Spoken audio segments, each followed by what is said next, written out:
Chapter 16. Advancing into the finals. Hearing Jian Chen words, Ka Di Chili's eyes brightened. You said so yourself, so don't you dare try to say otherwise later.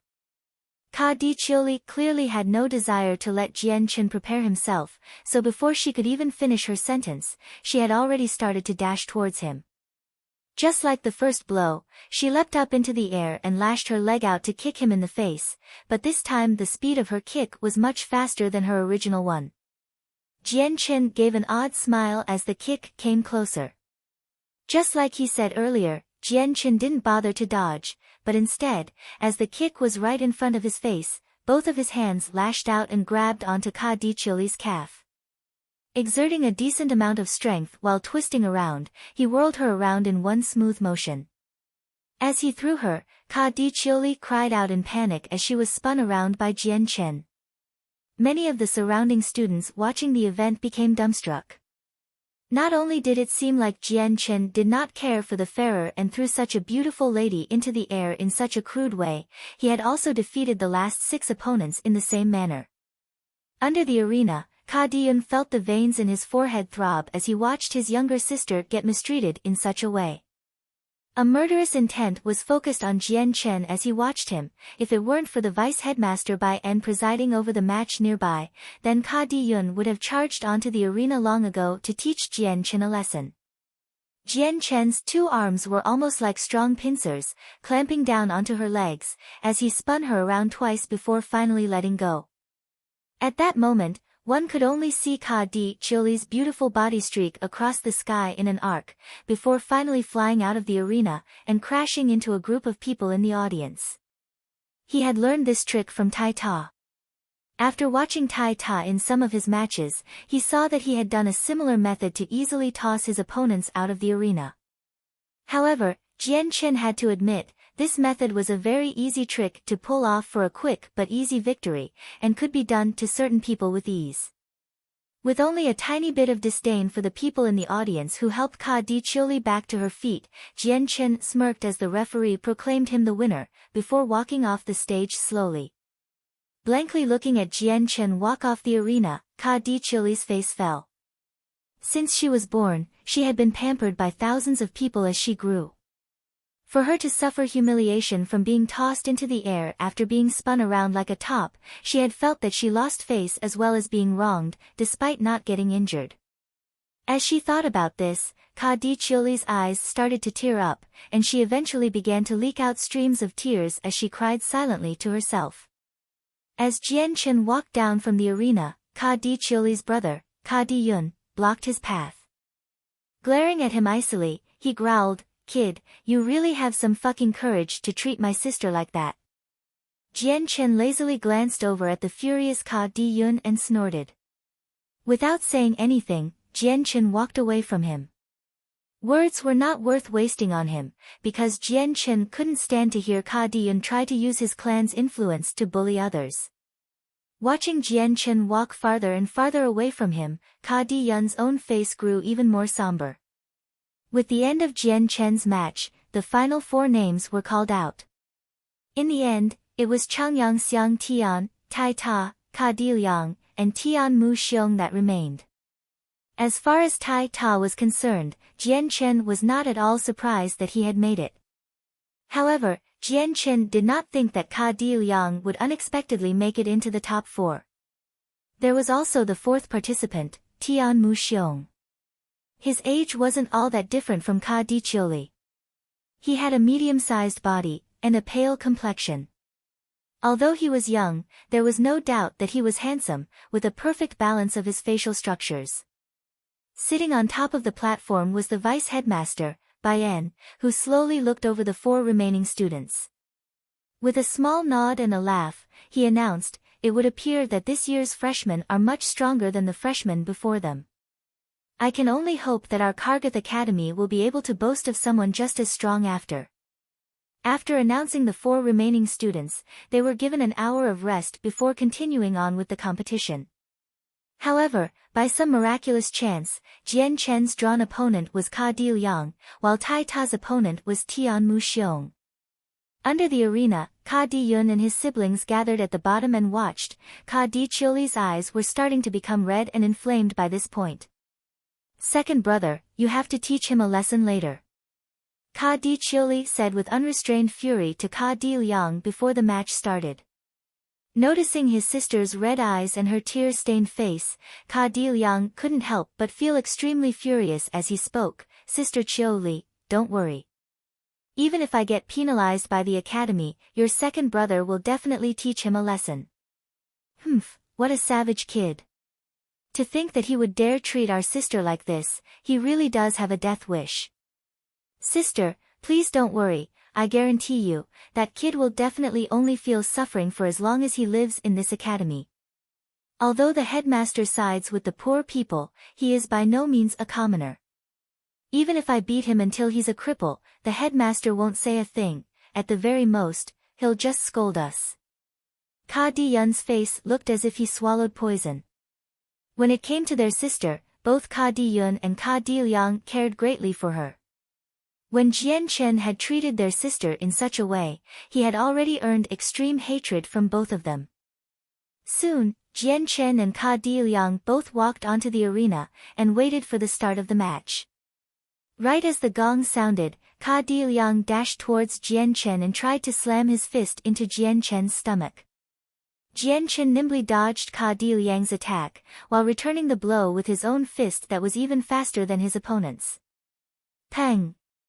Before Ka Di-lyang could even respond, Jian Chen's fist had already made contact with his back. The force of his punch was so strong, it forced Ka Di-lyang to stagger backwards, before falling to his knees. After one blow, Jian Chen didn't bother to hold back. Both of his legs went into motion as he quickly ran towards where Ka Di-lyang was kneeling. All of a sudden, the originally staggering Ka Di-lyang suddenly lost his footing once more and was sent flying again. After being hit, he flew 2 meters towards the edge of the ring, almost knocking him out of it, though half of his body was already hanging out of it. Watching this display of might, every student watching Jian Chen all cried out in surprise. They had never imagined that in a single engagement, the victor would be so readily decided. This was something that every student thought was amazing. The 9th layer Saint Force student Ka Di-lyang was being beaten so easily by the 8th Saint Force layer Jian Chen. Seeing half of Ka Di-lyang's body sticking out from the ring, both Ka Di-cheoli's and Ka Di-yun's hearts leapt out from their chests and into their throats. AI, how can second brother be this careless? How annoying. He'd better not lose to a brat like him. Ka Di-cheoli cried as she stamped her foot in anger. Though the longer she looked at Ka Di-lyang, the more easily one could tell her face was full of concern for her older brother. Ka Di-yun let out a breath in exasperation. What is second brother doing for him to be this careless and lose to a brat who's only at the 8th Saint Force? On top of the platform, the vice headmaster Bai En smiled excitedly as he said, "The freshmen we picked up this year are definitely jewels. One has been blessed by the heavens, while the other I can polish and shine in the future." While his attacks are simple, there is a strange sort of mystery to him. Every single time there is a crucial point in the match, he unleashes highly accurate moves with almost instantaneous reactions. These two students truly do require closer nurturing. I believe that in the future, these two will be great experts within the Tian Yuan continent. I'd better discuss this with the headmaster later. On the arena, Ka Di-lyang scrambled to pick himself back up, his forehead already dripping with cold sweat. If his body had slipped just a few more inches, then there would be no doubt that his body would have fallen down from the arena. And then if he truly did lose to an 8th Saint Force layer student in such a disgraceful manner, he would definitely have been labeled as a great disgrace. When Ka Di-lyang crawled back up and turned himself around, his surroundings suddenly blurred, and he was suddenly aware of an acute sense of pain in his stomach before he could fully comprehend what was happening. But then, his body felt as light as a feather, before he realized the stage was growing smaller and smaller. The next thing he knew, his body impacted the ground below, and his previously spotless white robes now sported a single dusty footprint. Blankly standing up from the ground, Ka Di-lyang looked all around himself, before he fully comprehended what had just happened. Indignation burst forth from his eyes, as he shot Jian Chen a malicious glare. Although he had reached the 9th layer, he had ultimately been beaten by a student who had only reached the 8th layer, and felt his defeat was an extreme waste. Every time he thought of this, Ka Di Liang's heart filled with endless anger. To him, this was definitely a huge disgrace. Ka Diyun walked up to Ka Di Liang and said, "Second brother, you've disappointed me. You have really lost face for our Ka Di clan." After dropping these words, Ka Diyun didn't spare a second glance at Ka Di Liang, and immediately left the area. Hearing Ka Diyun's words, Ka Di Liang's face immediately turned beyond ugly. "Second brother, you were too careless. Although you said that you would help me teach him a lesson, it ultimately became you being the one that was taught." Ka Di Chioli said resentfully in a disappointed voice, her tone quite indignant. Hearing this, Ka Di Liang's face changed as well. Before growling, this was the extent of his luck. "It was because of this arena that he won. If we were to change places, then there would be no way he would be an opponent for me. Third sister, don't worry, I will definitely teach him a lesson in the future." Ka Di Chioli began to think. She felt that his reasoning had some truth to it. Slowly nodding her head, she said, "Second brother, you'll have to teach him a lesson for sure next time." Ka Di Liang patted his chest, and solemnly vowed, "Don't worry, third sister. Leave this to me." Not too long after Jian Chen had won his match, the match between Tai Ta and Tian Mu Xiong also started to wrap up. Although Tai Ta's Saint Force was lower than his opponent by a single layer, his heavenly blessed strength helped make up for this deficiency. In the end, he relied on the experience he had learned from hunting beasts and was finally able to beat Tian Mu Xiong by a narrow victory. Along with Jian Chen, he became one of the 2 finalists. By the end of the next match, one of the 2 will emerge victorious and be crowned the freshman ruler. Chapter 17, Freshman Ruler. After resting for 2 hours, the competition finals finally started. Jian Chen and Tai Ta walked into the arena together before walking to opposite ends 10 meters apart. There were over 1,000 students watching the arena already, while even more people were trying to find seats. Jian Chen looked at Tai Ta with a smile as he spoke. He praised Tai Ta, "Tai Ta, I didn't think you were this amazing to be able to end up in the finals." Hearing Jian Chen's compliment, Tai Ta's face reddened from embarrassment, though it was obvious that he was very happy to hear the praise. With an honest laugh, Tai Ta spoke in a low voice, "Changyang Xiang Tian, you're just as amazing." Stretching his arms and legs, Jian Chen laughed, "Tai Ta, this is the final round. Only one of us will be crowned the freshman ruler, so you need to fight your hardest. If you beat me, then you'll be the champion. By winning, you'll earn a Class 3 monster core that is worth a few hundred purple coins. It'll be worth enough to feed your family for a lifetime." Tai Ta grew pumped up after hearing Jian Chen talk. "Changyang Xiang Tian, I'll definitely use all of my strength, so you'd better prepare yourself." Jian Chen could only laugh and nod. "I won't be that easy to defeat." Boom! As the gong sounded to indicate the beginning of the match, Tai Ta immediately rushed forward after the sound. Tai Ta rushed at Jian Chen, and immediately reached out to grab him with both hands. He planned to use his heavenly blessed strength to lift and throw Jian Chen out of the arena. Realizing his plan, Jian Chen laughed. He was already extremely familiar with Tai Ta's style of fighting. For every single match so far, Tai Ta had used the same strategy, but it had worked nicely. If Jian Chen was caught by him, then it would be extremely difficult to escape from Tai Ta's grasp. Jian Chen retreated a few steps to escape from Tai Ta's reach. Clenching his left hand into a fist, he used around 80% of his strength to strike at his chest. Jian Chen's fist was well-timed and fast, not allowing Tai Ta any time to react at all. Pang! Jian Chen's fist let out a muffled sound on impact against Tai Ta's chest. However, Jian Chen's look of satisfaction slowly changed, while Tai Ta had a look of amazement. What he had punched did not feel like a human at all. Instead, his fist had felt like it had smashed against a wall. Not only was Tai Ta strong, but his physical body was extremely robust, so robust that it was actually beyond belief. Jian Chen's punch, however, had forced Tai Ta to stagger backwards, but only for a moment. Roaring out loud, he charged at Jian Chen once more with both of his hands outstretched. With a punch using only 80% of his strength, Jian Chen didn't even leave a mark on Tai Ta's skin. Jian Chen began to feel excitement as he watched Tai Ta come closer with his fists. He didn't bother to dodge or flee. Instead, he prepared to use 100% of his power to strike back with his own hands. The two fists struck against each other in midair, and the impact created a loud sound. It was so loud that everyone in the crowd below the arena could hear it as clear as day. As the two fists made contact, Jian Chen's feet couldn't help but slide backwards at least 10 meters before finally stopping. His right hand had already started to tremble, so it was clear to see that Jian Chen had taken more damage than given.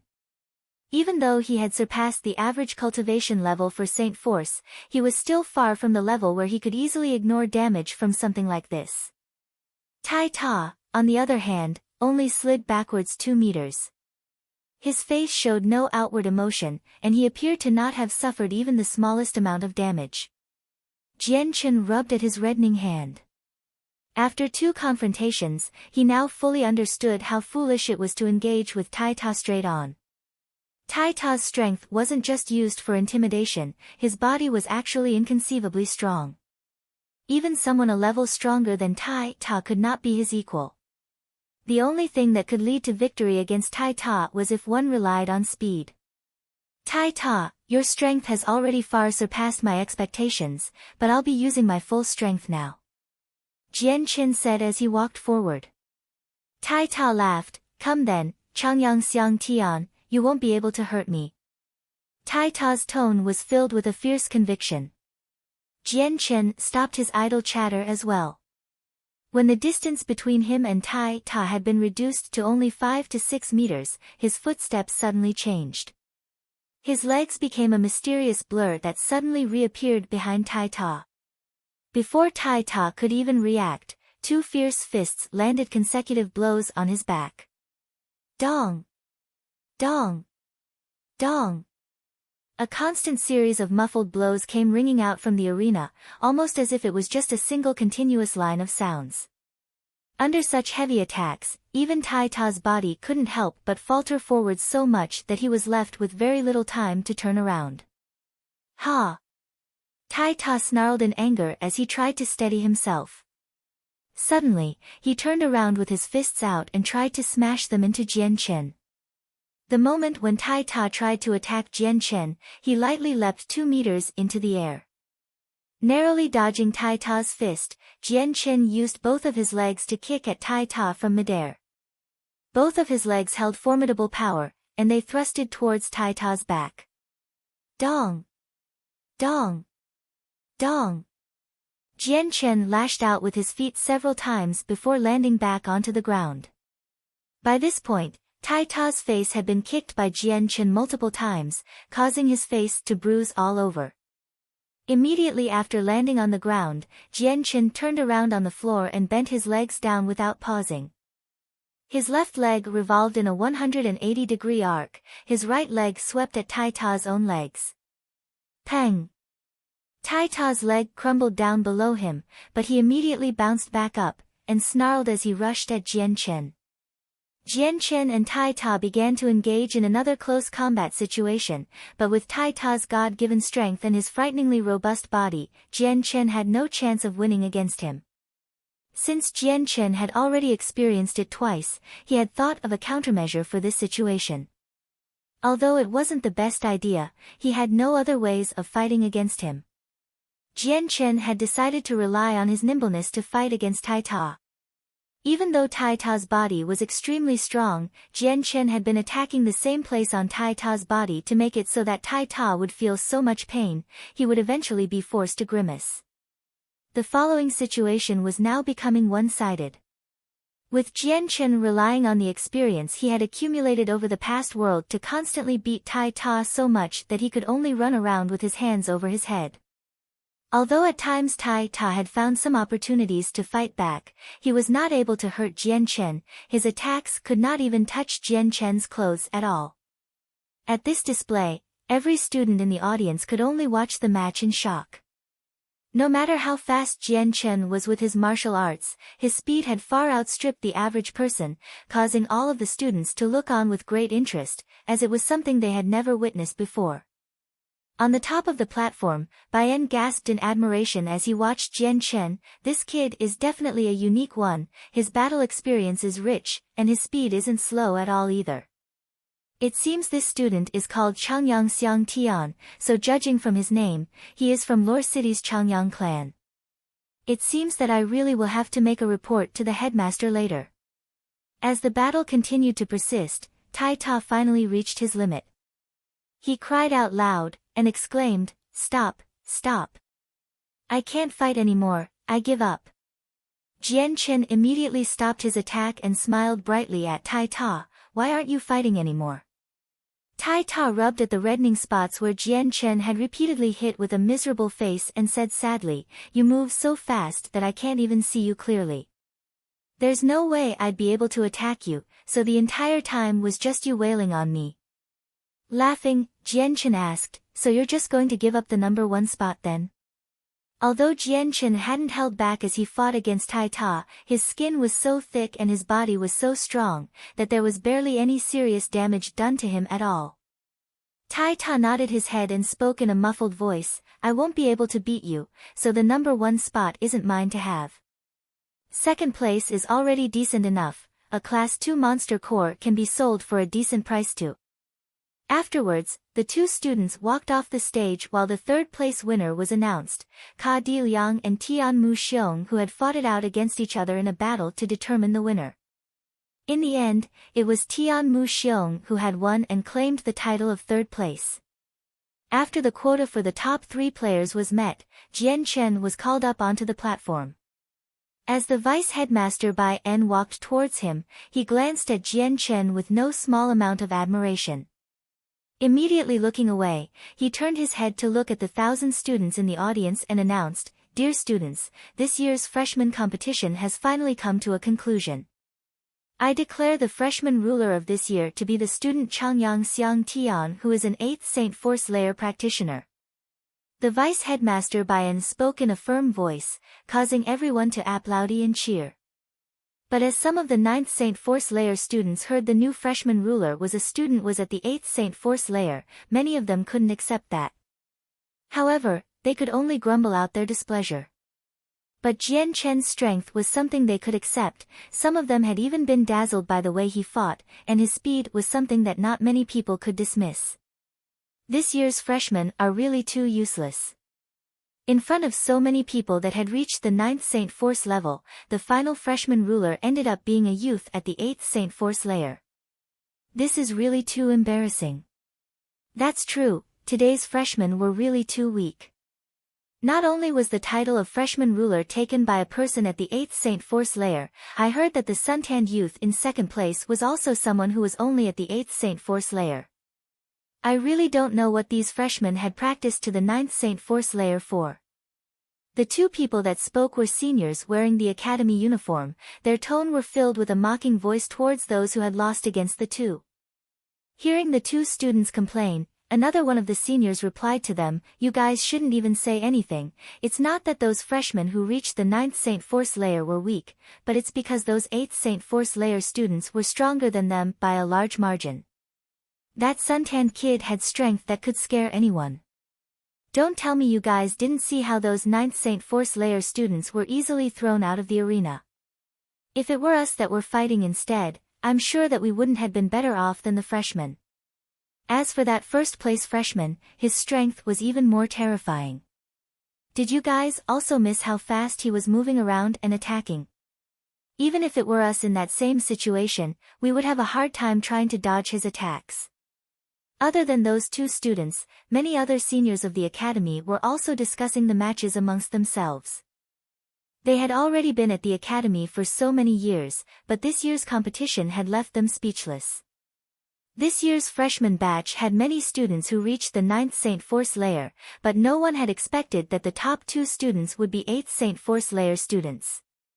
Soon after, Jian Chen obtained the Class 3 Monster Core as a reward. It was a deep red in color, and was bigger than the Monster Core than the one his brother had given him earlier. Holding his hand up, Jian Chen could clearly feel the huge amount of power radiating from the core. The huge amount of energy in the core and the true qi in his previous world had a very small difference, but as far as Jian Chen was concerned, the energy coming from the core was extremely huge. Aside from the monster core, Jian Chen had also received a medal that was cast in complete gold with a decorative design written on it. From what Jian Chen had heard, there was no information on the medal he had won, so he had no idea what use the medal was for. But as he was trying to figure it out, the vice headmaster Bai En explained to him, this medal can only be rewarded to the first place winner of every freshman competition. As long as you have this, then you will be given a Class 1 Monster Core every month. Other than that, the medal allows the wearer to access the first 5 layers of the library. Chapter 18. The Monster Core's cultivation rate support. Every month a Class 1 Monster Core will be given, as well as free access to the first 5 levels of the library. Hearing Bayan's explanation, Jian Chen's heart swelled up in marvel. Could it be that the students weren't able to even get a Monster Core every month? And who would have thought that the library would have a restriction imposed on it? Receiving the medal, Jian Chen had already planned to ask his brother Changyang Hu about this later. He had already been in this academy for 3 or 4 days, but 3 of the days had been completely occupied by the martial arts competition. Even for the first day, he had barely half the day to himself, so he had very little time to find out more about the academy. After Jian Chen exited from the arena, both Tai Ta and Tian Mu Xiong walked forward to accept their own prizes. After the ending ceremony, the crowd of students had already begun to disperse. Fourth brother, you're seriously amazing. You really did win first place in the competition. Once father hears about this, he'll definitely be very happy about this. As the two walked towards his dorm, Changyang Hu kept chattering away happily with Jian Chen. As the two continued to talk, Jian Chen started to laugh, as he couldn't help but feel the warm feelings he had remembered from his mother. If mother found out about this, she would definitely be beyond happy. Jian Chen thought to himself. In a flash, Changyang Hu and Jian Chen arrived at the dorms and entered Jian Chen's room. Changyang Hu impatiently asked Jian Chen, fourth brother, hurry up and show me the Class 3 Monster Core. Looking at Changyang Hu's still excited expression, Jian Chen laughed and brought out the Monster Core from his space belt, handing it over to Changyang Hu. Changyang Hu took the core into his hand and turned it around endlessly, almost as if it was a treasured object. He clicked his tongue in admiration, fourth brother, you're seriously amazing, to immediately get a Class 3 Monster Core straight after entering the academy. Your older brother has already been at this academy for over 2 years, and the most I ever got was a Class 2 Monster Core. Moreover, I had to pay money for it. Hearing this, Jian Chen could only chuckle. Big brother, I've heard that you've already reached the peak of the 10th layer and will soon break through to the saint level. You should take this Class 3 Monster Core. Jian Chen didn't regard the Monster Core as an important item, and although the Class 3 Monster Core would increase the rate of cultivation, Jian Chen didn't need it at all. Changyang Hu was stunned at Jian Chen's words, but he quickly regained his wits and placed the Class 3 Monster Core back within Jian Chen's hands and said, that won't do. This Class 3 Monster Core was something that fourth brother got after going through a painstaking amount of trouble. How could your big brother take something like this? Looking at the newly returned Class 3 Monster Core, Jian Chen smiled. He truly admired his big brother's actions just then. At the very least, he wouldn't have to worry that Changyang Hu would be like third brother Changyang Hu and become an obstacle towards him. Once again, Jian Chen placed the Class 3 Monster Core in Changyang Hu's hands. Big brother, this Class 3 Monster Core would be best with you. This time, Jian Chen really wanted Changyang Hu to accept the Monster Core. Definitely not. Changyang Hu's refusal came out strong and clear. without any hesitation. He handed the monster core back to Jian Chen and said, "Fourth brother, this monster core should be used by you. This is your reward for being the freshman ruler. This item is definitely not something your big brother would want from you." Seeing how persistent his brother Changyang who was, Jian Chen could only helplessly take back the Class 3 monster core. After that, Jian Chen began to ask his older brother a few questions regarding the affairs of the academy. It had taken 3 hours for Changyang Hu to carefully explain every single rule that Jian Chen didn't understand about the academy, increasing Jian Chen's familiarity with the academy. First was Kargath Academy's headmaster, who favored students that weren't from a noble background. If he found a noble bullying a commoner, the student would definitely not be able to escape from punishment. Regarding battles between nobles, he would turn a blind eye, as long as it didn't turn into a major deal. Other than that, he didn't care about them at all. Also, within the Kargath Academy, one would have to reach the Great Saint level in order to graduate. Those who graduate had the choice to remain in the academy, or with the Kargath Academy's recommendation, they could vow loyalty to a kingdom and join their army. Those with a great amount of potential would be able to earn a higher salary with the academy's recommendation. Within the academy, those under the level of a saint would have the chance to receive a Class 1 monster core every month to use to help their cultivations. The students who were at the saint level and condensed a saint weapon would be able to earn a Class 2 monster core every month. Aside from this, these students would also be able to go to the forest 20 miles away from the Kargath Academy to hunt magical beasts for their cores. Although the forest wasn't big, it still took up around 10 kilometers of area.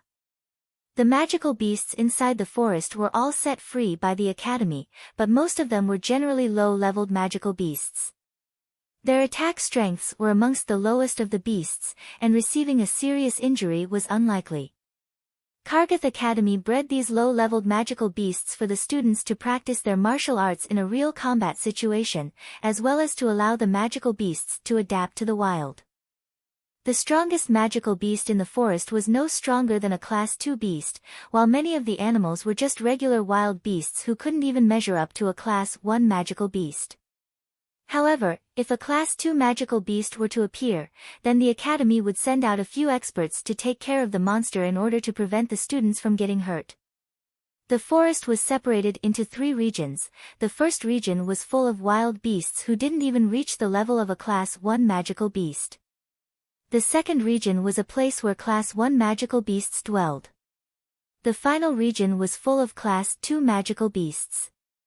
All 3 areas had been successfully sealed and blockaded against the other areas by the previous generations of the headmaster, so no one would have to worry about the monsters escaping from the forest. The academy also had a library, which was separated into 7 levels. Inside the library was a great amount of books, with an abundant amount of information. Aside from books about the continent's history, there were also many secret training manuals for practitioners. Students who had not yet reached saint level would only be able to access the first 2 levels of the library. The moment a student reaches the level of a saint and condenses her saint force into a saint weapon, then she would be able to enter the 3rd and 4th levels. For any level above the 4th, the only people who could enter were teachers, or students at Great Saint level. By the time Changyang Hu had finished telling Jian Chen about the information regarding the school, it was already quite late during the night. Changyang Hu thus hurried out of Jian Chen's dorm, and ran towards his own dormitory. Meanwhile, at the top of a tower that was situated in the center of Kargath Academy, the vice-headmaster Bai En respectfully stood in front of an office desk. In front of him was actually the headmaster Jian Chen had met before. The headmaster of Kargath Academy extended his arm and stroked his long beard. Indifferently looking at the vice-headmaster, he said, "Bai En, did you say that the name of the freshman who won the competition was a kid called Changyang Xiang Tian?" The headmaster's tone held a hint of surprise.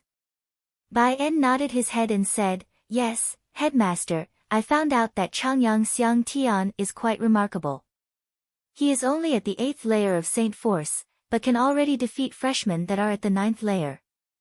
His attacks are not only aggressive, but also quite agile and nimble.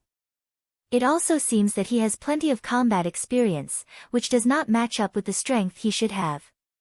Even Tai Ta, who has a body with heavenly force, lost to Jian Chen in a simple manner, unable to even counterattack. Hearing this, the headmaster furrowed his brows and asked, Bai Yan, is what you're saying really true? Is Changyang Xiang Tian really that amazing? Headmaster, everything I said is the truth, said Bai Yan in a firm voice.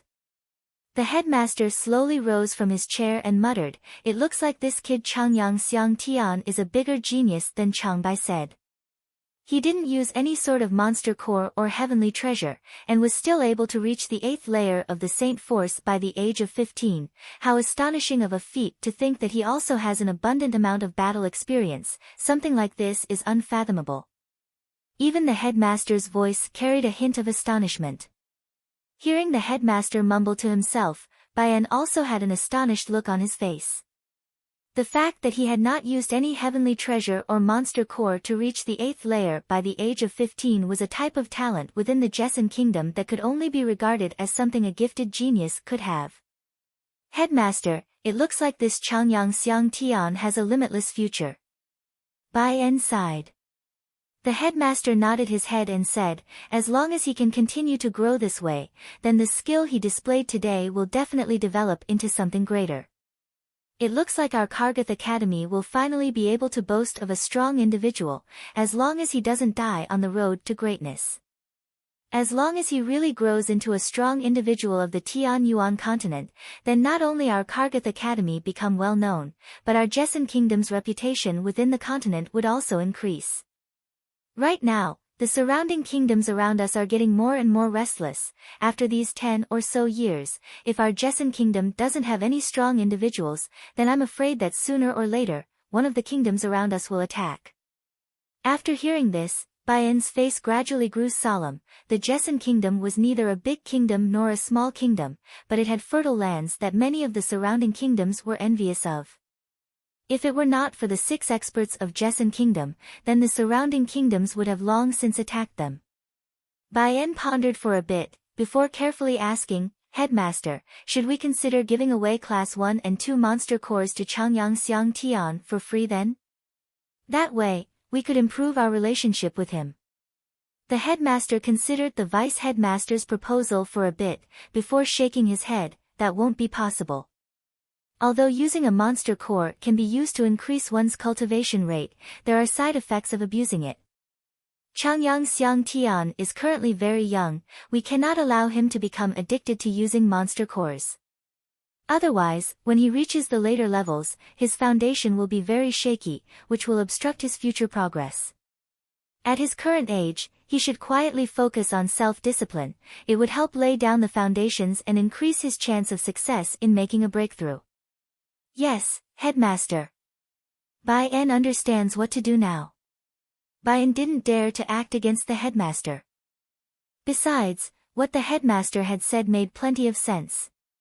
Headmaster, how do you plan to handle Tai Ta? Bai Yan asked. Tomorrow morning, bring Tai Ta to me. If he is willing, I will take him in as a personal disciple. The headmaster replied after thinking about it for a while. Yes, Headmaster. After Changyang Hu left his room, Jian Chen sat on his bed and contemplated the new information for a while. Afterwards, he crossed his legs, and with the Class 3 monster core in his hand, he began to absorb the energy from the Class 3 monster core into his body. Inside the monster core was the soul of a magical beast. The energy within was not only pure, but also fairly strong. According to what Changyang Hu had said, the moment Jian Chen started to absorb the monster core, then he would start to feel a long stream of pure and strong energy flowing out of the core. It would flow up through his arm, and slowly be absorbed within his body. Jian Chen manipulated the constant outward flow from the monster core to guide the energy into his body.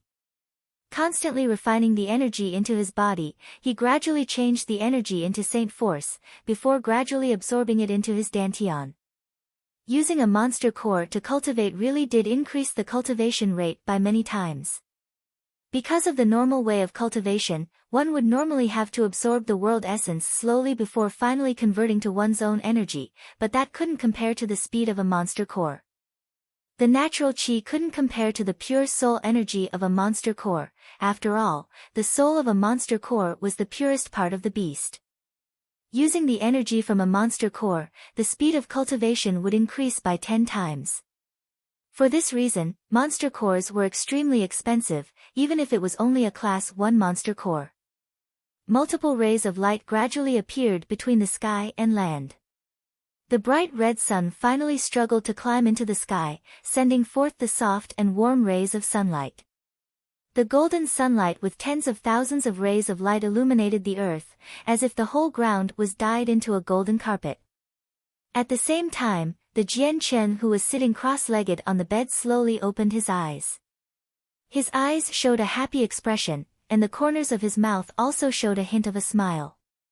After last night's cultivation, Jian Chen had received many gains, equivalent to a few days' worth of training. By absorbing the power within the magical stone, Jian Chen's cultivation speed had actually increased by 10 times. Right now, he could clearly feel that the saint power inside his body had increased by a ton. Based on his calculations, he wasn't far from reaching the 9th saint force layer. According to his current speed, at most it would only take a weekend's worth of time to reach the 9th saint force layer. Of course, this was only Jian Chen's estimate. The exact values had to be tested.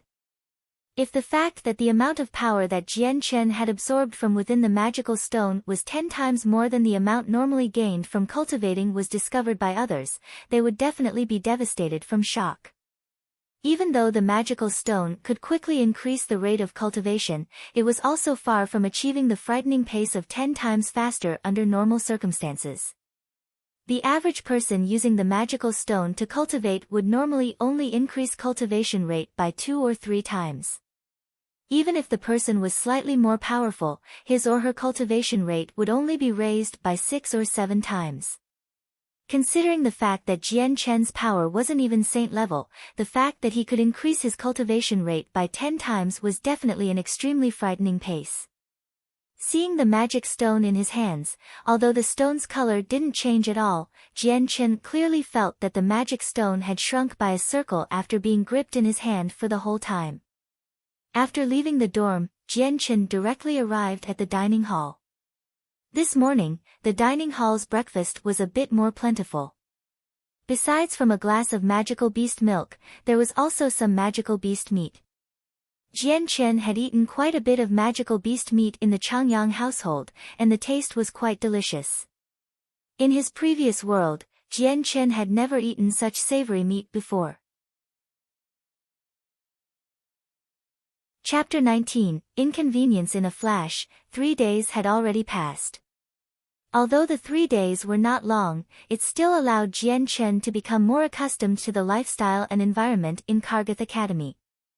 Within these 3 days, other than Jian Chen participating in classes on the first day, he had spent his time on the other 2 days either cultivating in his room or wandering around the library.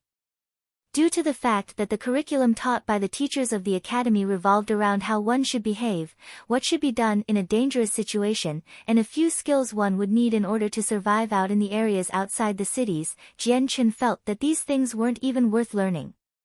He was a wanderer in his previous life. With his experience, he could teach those teachers how the class should be taught.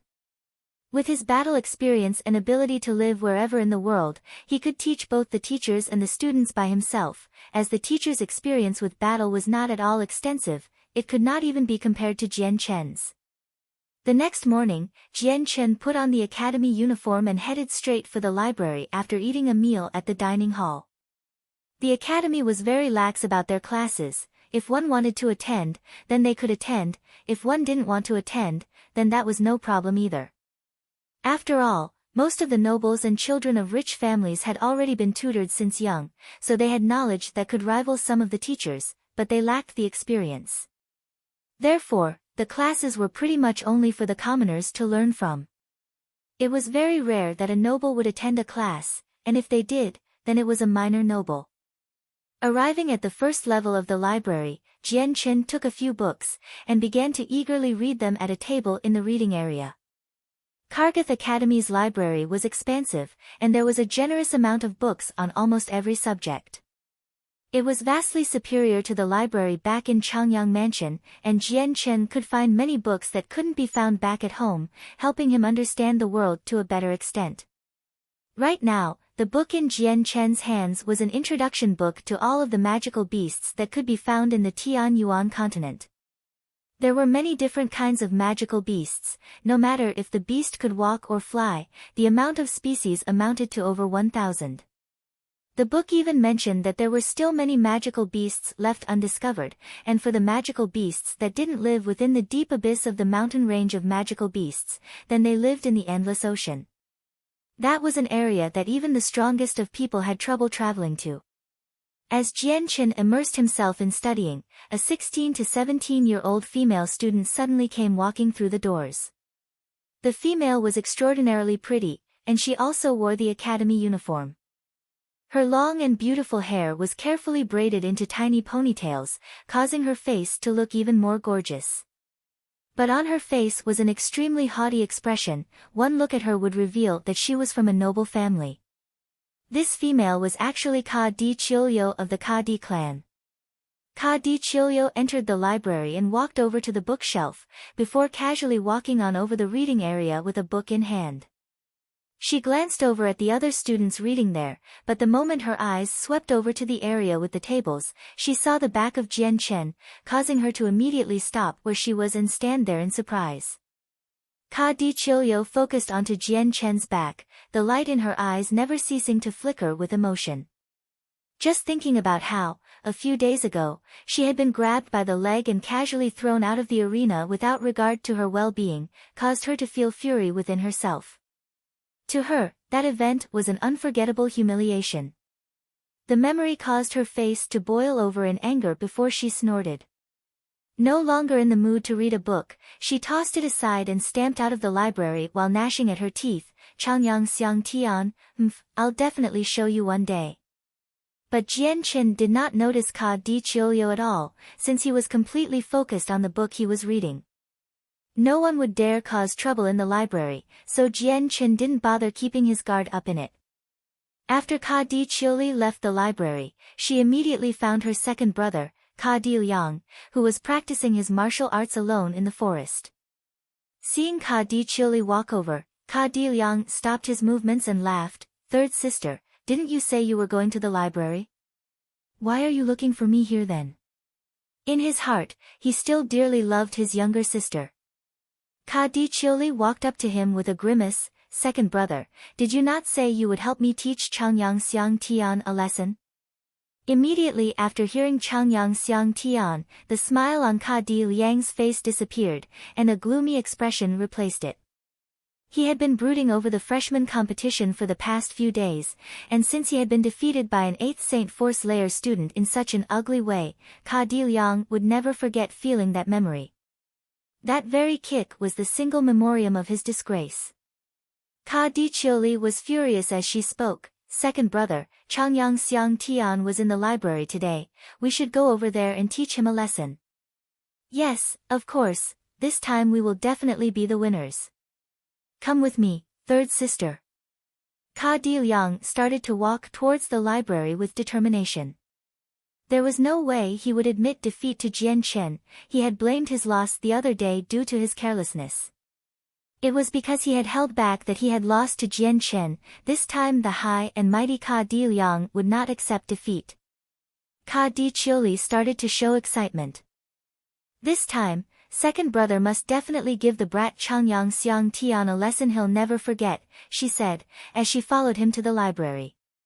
Even though the two of them were both at the 9th layer of Saint Force, she knew that she was still no match for her older brother. And if Ka Di Liang were to lose against Changyang Xiang Tian, then there would be no way she would be able to win. At the library, Jian Chen was still deeply engrossed with his book. "Hello, do you mind if I sit down here?" At this moment, a crisp voice came from the side of Jian Chen. Although he was deeply engrossed in his book, Jian Chen's soul was formidably strong, and brought him back to awareness. Reflexively turning his head, Jian Chen saw a 17 to 18-year-old female standing right next to him. She wore an academy uniform, and had long black hair cascading down her shoulders. She had a refined, but kind smile, with eyes that looked curiously at Jian Chen. With her cherry-red lips, there were people who were practically fighting each other to get closer to her. Although she was only 17 to 18, her body was so delicately refined that the academy uniform nicely accentuated her. Currently, the girl was hugging a thick book close to her. Jian Chen casually looked at her before turning around to look around the room. He hadn't realized that all of the tables were so full that not a single spot was left to sit down. Looking back to the beautiful female, Jian Chen answered, "Go ahead." Returning his eyes back to his book, he didn't bother to look at her even though she was so pretty. The girl looked at the engrossed Jian Chen with a strange look. Her eyes shined with a peculiar look as she sat down. "Thank you," she said gently. Her voice was gentle-sounding. Anyone who heard her talk would feel comforted. Jian Chen didn't hear her words however, as he was already too absorbed in reading his book again. In his eyes, he could only see the book. The girl looked at Jian Chen with curiosity again, but she didn't say anything, and sat down with her book she was holding. She looked graceful as she slowly thumbed through her book, even though it was such a simple action. This gracefulness was an inherent talent of a noble, and suited her well.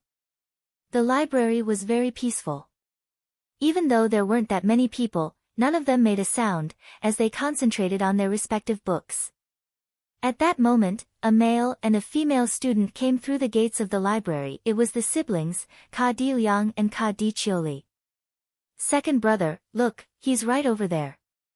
Ka Di Chiuli pointed at Jian Chen. Ka Di Liang looked to where Ka Di Chiuli was pointing, and sure enough, he saw the all-too-familiar body figure.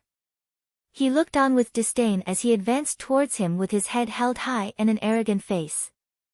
With his head high and chest out, he walked towards Jian Chen with Ka Di Chiuli closely trailing behind. Pang! The moment Ka Di Liang got to the table Jian Chen was at, he slammed his hand onto the table, causing a large sound to echo out into the previously silent room. The sudden noise attracted the attentions of all the people reading, and their gazes all moved away from their books. One by one they began to observe Jian Chen's table. Aside from a few people furrowing their brows, most people carried amused expressions. Jian Chen knit his brows, and slowly lifted his head. He looked straight at Ka Di Liang, and said heavily with a hint of anger, "What are you doing?" At this moment, even the girl sitting across from Jian Chen had furrowed her brows, and she looked at Ka Di Liang in annoyance, her face also carrying hints of anger. The sudden loud noise by her ear had scared her while she was peacefully absorbed in reading her book. Ka Di Liang looked at Jian Chen with contempt, and haughtily said, "Changyang Xiang Tian, I, Ka Di Liang, formally want to request a duel. Do you dare to accept?" Ka Di Liang's voice resonated through the entire first floor of the library, as if he were afraid nobody would be able to hear it. "Duel?" Jian Chen's face showed a hint of disdain, and he lightly snorted, "I'm not interested, so please leave this area immediately. Don't disturb my reading, I don't have the luxury of wasting time on you." Realizing that Jian Chen was not seeing him as his equal, Ka Di Liang's eyes flashed with anger. Glaring at Jian Chen, he ground his teeth, and forcefully squeezed out the words, "Do you dare to or not?" Chapter 20. Challenge. Jian Chen couldn't help but feel fury from Ka Di Liang's arrogance. Holding his own head up to look at him with disdain, Jian Chen said, "You were defeated by me before, what right do you have to demand a challenge from me?" Even now, Jian Chen's own tone carried a hint of arrogance that he had carried over from his previous world. This was a habitual attitude that somehow came out by accident. Hearing Jian Chen's words, Ka Di Liang's handsome face went deathly white. Extreme anger flashed through his eyes, but he didn't dare to break the pacifistic rules of the library, otherwise he would have long since attacked Jian Chen. Even Ka Di Chiuli, who was standing by her brother's side, was indignant. Glaring at Jian Chen, she started to jeer, "You won't even accept my brother's challenge to a duel, what kind of man are you? Hearing Ka Di Chili back him up, Ka Di Liang's eyes brightened up and felt re-energized. That's right, not accepting a duel, that's what a coward does. Changyang Xiang Tian, I'll be waiting for you at the fighting arena. If you admit that you're a coward, then don't come. Third sister, let's go to the arena. After that, Ka Di Liang glared at Jian Chen before turning around to exit the library. Humph, Changyang Xiang Tian, you better come, you're a coward if you don't show up. Ka Di Chili cried out as she followed her brother. Changyang Xiang Tian, isn't that the new freshman ruler from the competition? Seems about right. I heard that Changyang Xiang Tian is at the 8th Saint Force layer, but he ended up beating several students who were a layer higher. How amazing. After Ka Di Chili left, the entire library started to buzz with comments. Everyone was starting to comment about the freshman ruler, Changyang Xiang Tian. Even the girl who was sitting next to Jian Chen had a small look of astonishment as she looked at him. Her eyes were blinking rapidly from this development, and it was clear to see that she had not expected Jian Chen to be the freshman ruler. Jian Chen slowly clasped shut the book in his hand, with a face that was unsightly to see. After the two siblings from the Ka Di clan disturbed him, he was no longer in the mood to read. Plus, Jian Chen had no other choice but to accept the challenge after it was issued, otherwise the entire academy would look down on him. Although Jian Chen didn't really care about his own reputation, he was one of the symbols of the Changyang clan. Since his older brother wasn't around, he would have to take up the challenge himself to make sure the Changyang clan didn't get sullied. At the same time, Jian Chen didn't want Changyang Hu to be ridiculed for having such a cowardly brother. Slowly standing up from his chair, he grabbed the few books he had with him and returned them to the bookshelf. After the books were neatly shelved, Jian Chen began to walk out of the library. At that moment, the entire library watched Jian Chen's movements. Hey, Changyang Xiang Tian. As Jian Chen reached the gates of the library, the female who was sitting next to him called out to him. Turning around in surprise, Jian Chen looked at the beautiful girl with an even look. Yes? Hearing the even tone in his voice, the girl couldn't help but pout, but she didn't say anything and instead walked up to Jian Chen and said, Changyang Xiang Tian, are you really going to accept his challenge at the arena? Of course. Jian Chen nodded. You don't actually have to accept his challenge at all. The library banned any sort of loud noises, so those people have already violated the rules imposed by the academy. You could just go and report this to the headmaster, and he'll definitely penalize those two. In Kargath Academy, no one has ever dared to go against the headmaster's command, the girl said. Hearing these words, Jian Chen started to look at the girl in a better light. With a light laugh, he said, they've already issued the challenge, so I have to accept. After saying that, he said no more, and left the library. As the girl watched Jian Chen's figure disappear, her eyes quickly flashed. After some hesitation, she immediately ran to the table she had been sitting to return the thick book she had been reading back to the shelves, and ran out of the library, towards the martial arts arena. After the girl left, the entire library was silent for a moment. Suddenly, a loud voice rang out, there's another interesting scene to watch. A freshman at the 8th Saint Force layer is battling against a person at the 9th Saint Force layer. Anyone who doesn't watch it would be a fool.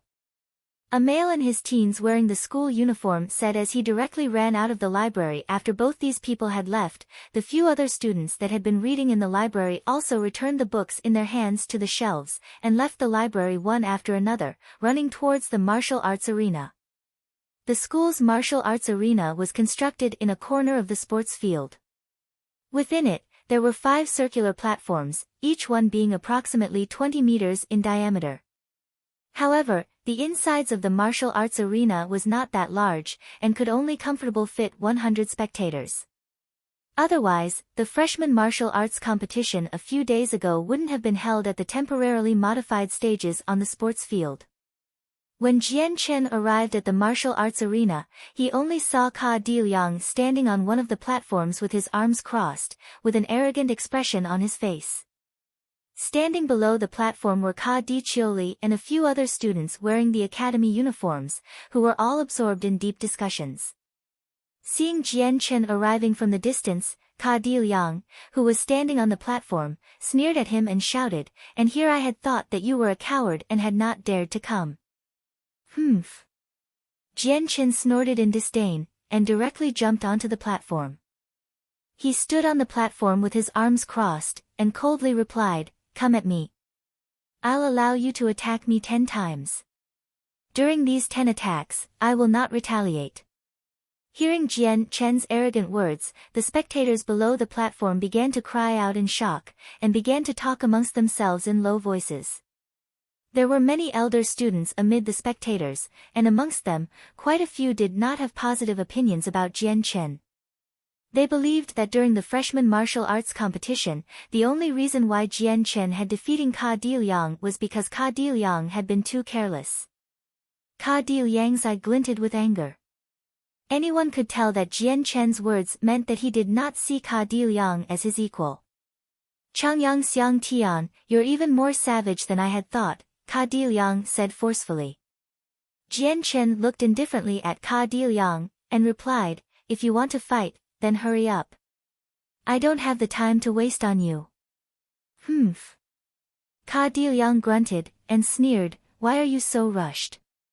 Let's wait until everyone gathers here. I want everyone to witness the moment I defeat you." Because he had lost last time during the freshman martial arts competition, Ka Di Liang had been brooding over it for a while, especially since Jian Chen had even kicked him in the butt. To him, this was an unforgettable humiliation. In Ka Di Liang's opinion, he always felt that the only reason he had lost to Jian Chen was because he had been too careless. Thus, he wanted to take this chance to regain the face that he had previously lost, and aimed to ruthlessly humiliate Jian Chen in return. Gradually, the people surrounding the martial arts arena increased, and the population did not cease to increase either. From the distance, there were still many students heading towards the arena. This match had obviously been announced to the public by Ka Di Liang. After only a short while had passed, the martial arts arena was packed with 200 or so people. Nearly everyone was excited to watch the lively scene.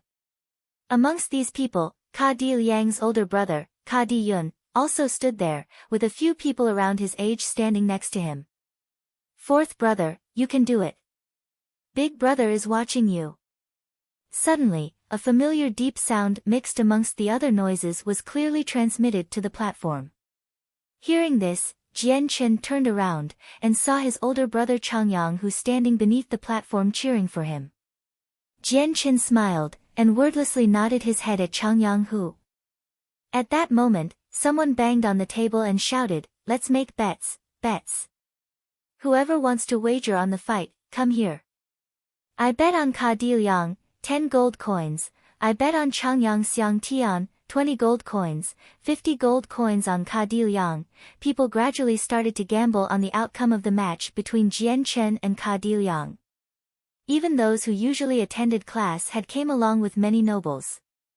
Money was of no issue to them, so there were many people betting from 10 gold coins to 10 purple coins. Around 80% of the gamblers were betting on Ka Di Liang, and only 20% were betting on Jian Chen. 10 purple coins on Changyang Xiang Tian. Changyang who slammed down the appropriate amount of coins onto the table. "I'll bet on Changyang Xiang Tian as well, 10 purple coins." Behind Changyang Xiang Tian, a soft and gentle voice spoke. It was the girl from the library who sat next to Jian Chen. She was obviously from a big clan. With every word she spoke, her tone was filled with a grandeur sound that sounded natural to her. After the girl had bet 10 purple coins on Changyang Xiang Tian, everyone else started to show expressions of surprise. Changyang who was the older brother of Changyang Xiang Tian, so his bet was easy to understand. However, this girl did not hesitate at all when she wagered her money. Despite their shock however, no student voiced out their questions. On the platform, Jian Chen looked at Ka Di Liang with a strange expression and said, "We can start now, right?" Ka Di Liang held an expression filled with self-confidence, and he sneered, "Changyang Xiang Tian, you personally declared that you would allow me to attack 10 times. You'd better not go back on your words. A nobleman's word is his bond." Just give me all you've got, Jian Chen replied. TL, he uses a proverb to say this. How arrogant. Although Ka Diliang didn't quite understand the fancy proverb Jian Chen had said, but he could roughly guess the meaning of it. Without another word, he dashed at Jian Chen to start the fight. Since Jian Chen had allowed him 10 moves, he wouldn't hold back and unleash his strongest moves. Ka Diliang quickly rushed in front of Jian Chen and struck out with his fist that traveled through the air so fast, a whistling sound could be heard. Faced with the fist, Jian Chen only took a single step back, and allowed the fist to stop short of him before it could make contact. Who? How close? Just a bit more and he would have been hit. This Changyang Xiang Tian can't be too powerful. As soon as the duel started, he was almost hit. If any of those punches connect, I'm afraid that he won't get off with just some minor damages, and the victor would already be clear. This Changyang Xiang Tian's luck is quite good, to have dodged it like that. Everyone under the arena had thought that Jian Chen was merely lucky to have dodged Ka Diliang's fist, and so only a few observers had realized the truth, causing them to start to look at Jian Chen in a new light. Chapter 21, Saint Ka Diyun. Seeing how close he was to hitting his target, Ka Diliang felt a tiny amount of regret. However, he immediately went back into motion, and flung a kick at Jian Chen. In a flash, 10 moves had passed without Jian Chen retaliating, and every single move from Ka Diliang had been easily dodged. But to everyone else that was watching, Jian Chen had been narrowly dodging each move by the skin of his teeth, causing everyone watching, including Changyang Hu, to break out in cold sweat as they watched in anxiety. Ka Diliang's attacks were fairly fast and furious, but none of the 10 moves he had lashed out with even touched Jian Chen's clothes. Having not landed a single blow, Ka Diliang was angry beyond belief. Finally lifting a fist to block Ka Diliang's fist, Jian Chen spoke, 10 moves have passed, it's my turn. Without waiting for a response, he aimed a kick at Ka Diliang. The speed in which his leg was moving was extremely fast, there wasn't even enough time for Ka Diliang to dodge. By the time he tried to move his hand up to block, Jian Chen's leg had already smashed against Ka Diliang's chest. Dang! Dang! Dang! The force of Jian Chen's leg caused Ka Diliang to stumble backwards. As he steadied himself, Ka Diliang gave Jian Chen a dumbstruck look. Although Jian Chen was only at the 8th Saint Force layer, Jian Chen's strength had far surpassed his expectations. It wasn't something Ka Diliang would be able to endure. In the last fight during the competition, Ka Diliang had never exchanged blows with Jian Chen, so he never understood the true extent of Jian Chen's strength.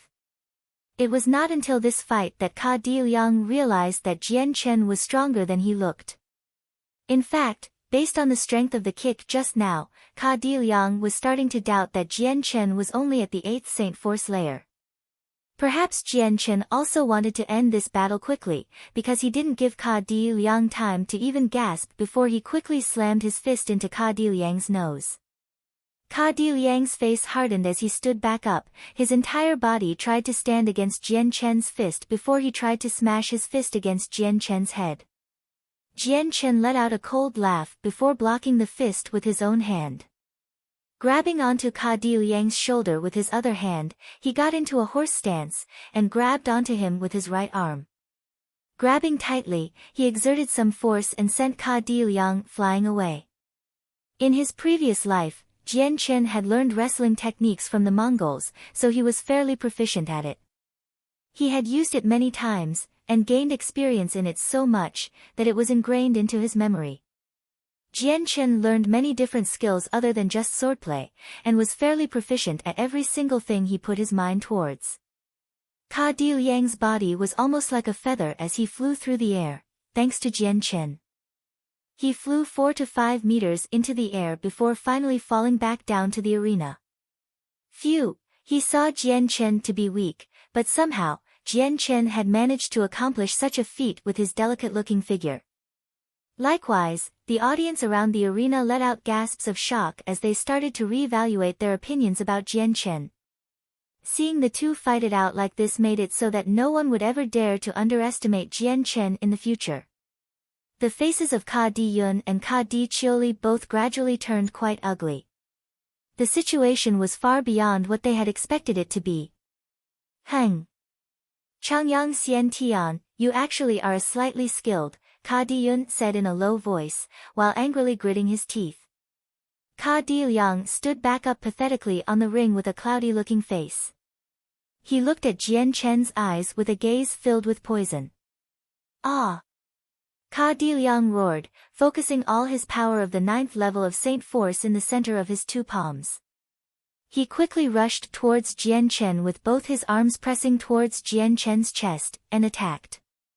Jian Chen sneered, and as he condensed all his Saint Force onto his palms as well, he suddenly threw his own hands towards Ka Di-liang's, resulting in a collision between both pairs of hands.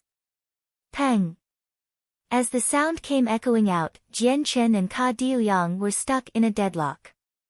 Their fists had slammed so hard against each other, a mini shockwave pushed both of them backwards. Jian Chen didn't stop there. His legs began to blur as he skillfully maneuvered to counter the shock. Looking at the rapidly retreating Ka Di-liang, Jian Chen immediately dashed forward and leapt up from the ground, both of his legs kicking out at Ka Di-liang. Before Ka Di-liang could regain his footing, he was unable to block the attack. As he was kicked in the stomach by Jian Chen, Ka Di-liang was sent flying once more. PFF. Hitting the ground, Ka Di-liang's face went white from the pain as he began to spit out some blood. He had started to take in heavy amounts of damage. Younger brother. Older brother. Ka Di-yun and Ka Di-chioli ran up to Ka Di-liang's side on the ground. Picking him up, they grimaced and looked at him with concern as they saw the small trickle of blood from the corner of Ka Di-liang's mouth. Younger brother, are you okay? Ka Di-yun asked. His face was relatively unsightly to look at, although the situation was different from last time, since Ka Di-liang had been careless during the first match with Jian Chen. However, this second time was different. This time Ka Di-liang was fighting with Jian Chen using all of his strength, which was stronger than 80% of the other 9th Saint Force layer students. Older brother, how are you feeling? Are you seriously hurt? Ka Di-chioli asked with a voice full of concern. Ka Di-liang was helped to his feet by his two siblings. Lightly shaking his head, he said, eldest brother, third sister, I'll be fine. I've only suffered from minor injuries. But even as he said that, his two siblings could detect a small tinge of weakness in his voice. Looking at Ka Di-liang's pale face, Ka Di-yun grew angry. Raising his head to look at the elevated Jian Chen, he growled, third sister, you take care of second brother. I'll go teach that arrogant brat a lesson. Leaving his siblings, he walked up into the arena to confront him. Eldest brother, you shouldn't, eldest brother, you can't. Ka Di-liang and Ka Di-chioli tried to block his path, but unfortunately, they didn't reach him in time. The two siblings let out a sigh. No matter if Ka Di-yun won or lost now, the Ka Di clan would lose some prestige within the academy. This was originally a fair battle, so if they had lost, then they wouldn't have felt any negative side effects other than losing some face. But now that Ka Di-yun was going to fight, the whole situation was different. If news about a freshman immediately being bullied by some seniors straight after entering the academy was spread throughout the entire academy, then the three siblings would be mocked and ridiculed by the whole academy. Jian Chen stared at Ka Di-yun as he leapt up onto the stage and sneered, are you here to avenge your brother? Angrily glaring at Jian Chen, he said, Changyang Xiang Tian, you really are strong. However, you've injured my brother, therefore, I won't let you leave this place unharmed. The people around the stage all creased their foreheads as they listened to him. Their opinions about Ka Di-yun had now changed. Ka Di-yun, what is the meaning of this? Do you plan to bully the Changyang clan until no one remains? A deep voice called out as another person walked onto the arena. Turning around, Jian Chen felt relieved to see it was his older brother, Changyang Hu. Changyang Hu stared at Ka Di-yun intensely, Ka Di-yun, if you want to fight, then you'll have to fight me first. Jianchen felt a wave of warmth encompass his body as he listened to his brother back him up. Big brother, you should head back down, I can handle this myself. Changyang-hu shook his head in response to him. No can do, fourth brother, it should be you that should head down. Ka Di-yun's strength has long since reached the peak of the Saint Force level. You are no match for him, so let your big brother help you. After hesitating a bit from these words, Jianchen nodded, then big brother, please be careful. Saying this, Jianchen walked off the arena. Ka Di-yun sneered in disdain as he watched Jianchen exit the arena. Changyang-hu, you're just asking for trouble, so don't blame me for anything that happens. You're saying this far too early. Whoever the winner is and whoever the loser is isn't certain yet. Changyang-hu replied. He and Ka Di-yun had long since reached the peak of the 10th Saint Force layer, so if Ka Di-yun didn't condense his Saint Force into a Saint weapon, then their strengths would be equal. Ka Di-yun let loose a ridiculing expression as he looked at the disdain on Changyang-hu's face. Lifting his right arm, a large golden-colored stream of energy started to focus onto his right arm and condensed into a great golden sword. The golden sword was quite large, and measured around 5 feet long and a single palm spread wide. Judging from the length of the handle, the sword was meant to be held with both hands. Looking at Ka Di-yun grabbed the sword with both hands, Jianchen's eyebrows furrowed together in concern. He had read up on saint weapons back in the Changyang mansion. He could easily see that this was Ka Di-yun's saint weapon, and that this was also the first saint weapon that Jianchen had ever seen since he first arrived in this new world. He had long since understood that a saint weapon was the condensed version of one's saint force, but seeing this with his own eyes, Jianchen couldn't help but feel amazed. To think that the saint force could be condensed in such a way, it felt almost like a fantasy. This made Jianchen feel extremely excited. The moment the golden two-hand sword appeared, everyone cried out in surprise and admiration. A saint weapon, he really did condense one. So he already broke through into the saint level. Ka Di-yun became a saint. Changyang-hu will be in trouble now. The distance between the peak of the 10th layer to sainthood wasn't that far, but it was nonetheless very difficult to cross over. Within the Kargath Academy, the majority of the seniors had all reached the peak of the 10th Saint Force layer, but were unable to condense their Saint Force into Saint weapons. If one didn't have the talent that surpassed a regular person's, then it would be extremely difficult for her to make a breakthrough. Within the Tianyuan continent, it was not rare to see many practitioners to be stuck at the 10th layer until the end of their lives, without being able to become a saint. From this one could see that successfully becoming a saint was a truly difficult achievement. Also, once one broke through to becoming a saint, her strength would be increased by a large amount. A saint weapon wasn't one's only weapon. One could use her emotions to directly fuel her abilities in order to use attacks that far surpassed one's original strength. Looking at Ka Di-yun's golden sword, Changyang-hu's face became extremely unsightly. Now that Ka Di-yun possessed a saint weapon, his strength could overturn the heavens. A person at the peak of the 10th Saint Force layer definitely wouldn't be a match for him. Big brother really did condense a saint weapon. Below the arena, Ka Di-chioli was pleasantly surprised, as she watched Ka Di-yun wave his saint weapon around. Ka Di-liang had an envious look on his face as he stared at the saint weapon, but he too was pleasantly surprised. Both siblings had not realized that their eldest sibling had reached the saint level until this moment. Holding the saint weapon, Ka Di-yun's confidence in himself was boosted to unprecedented levels. As Changyang-hu's face grew darker and darker, Ka Di-yun's face became even haughtier. The pleasure Ka Di-yun felt in his heart was indescribable. Ha ha ha, Changyang-hu, are you afraid now?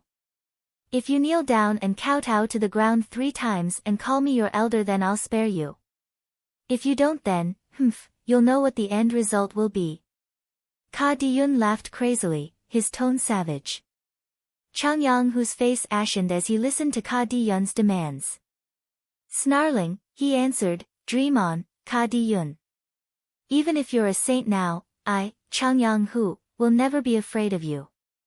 Ka Di-yun looked at Changyang-hu arrogantly, and casually said, "Changyang-hu, what will you use to fight me with then?"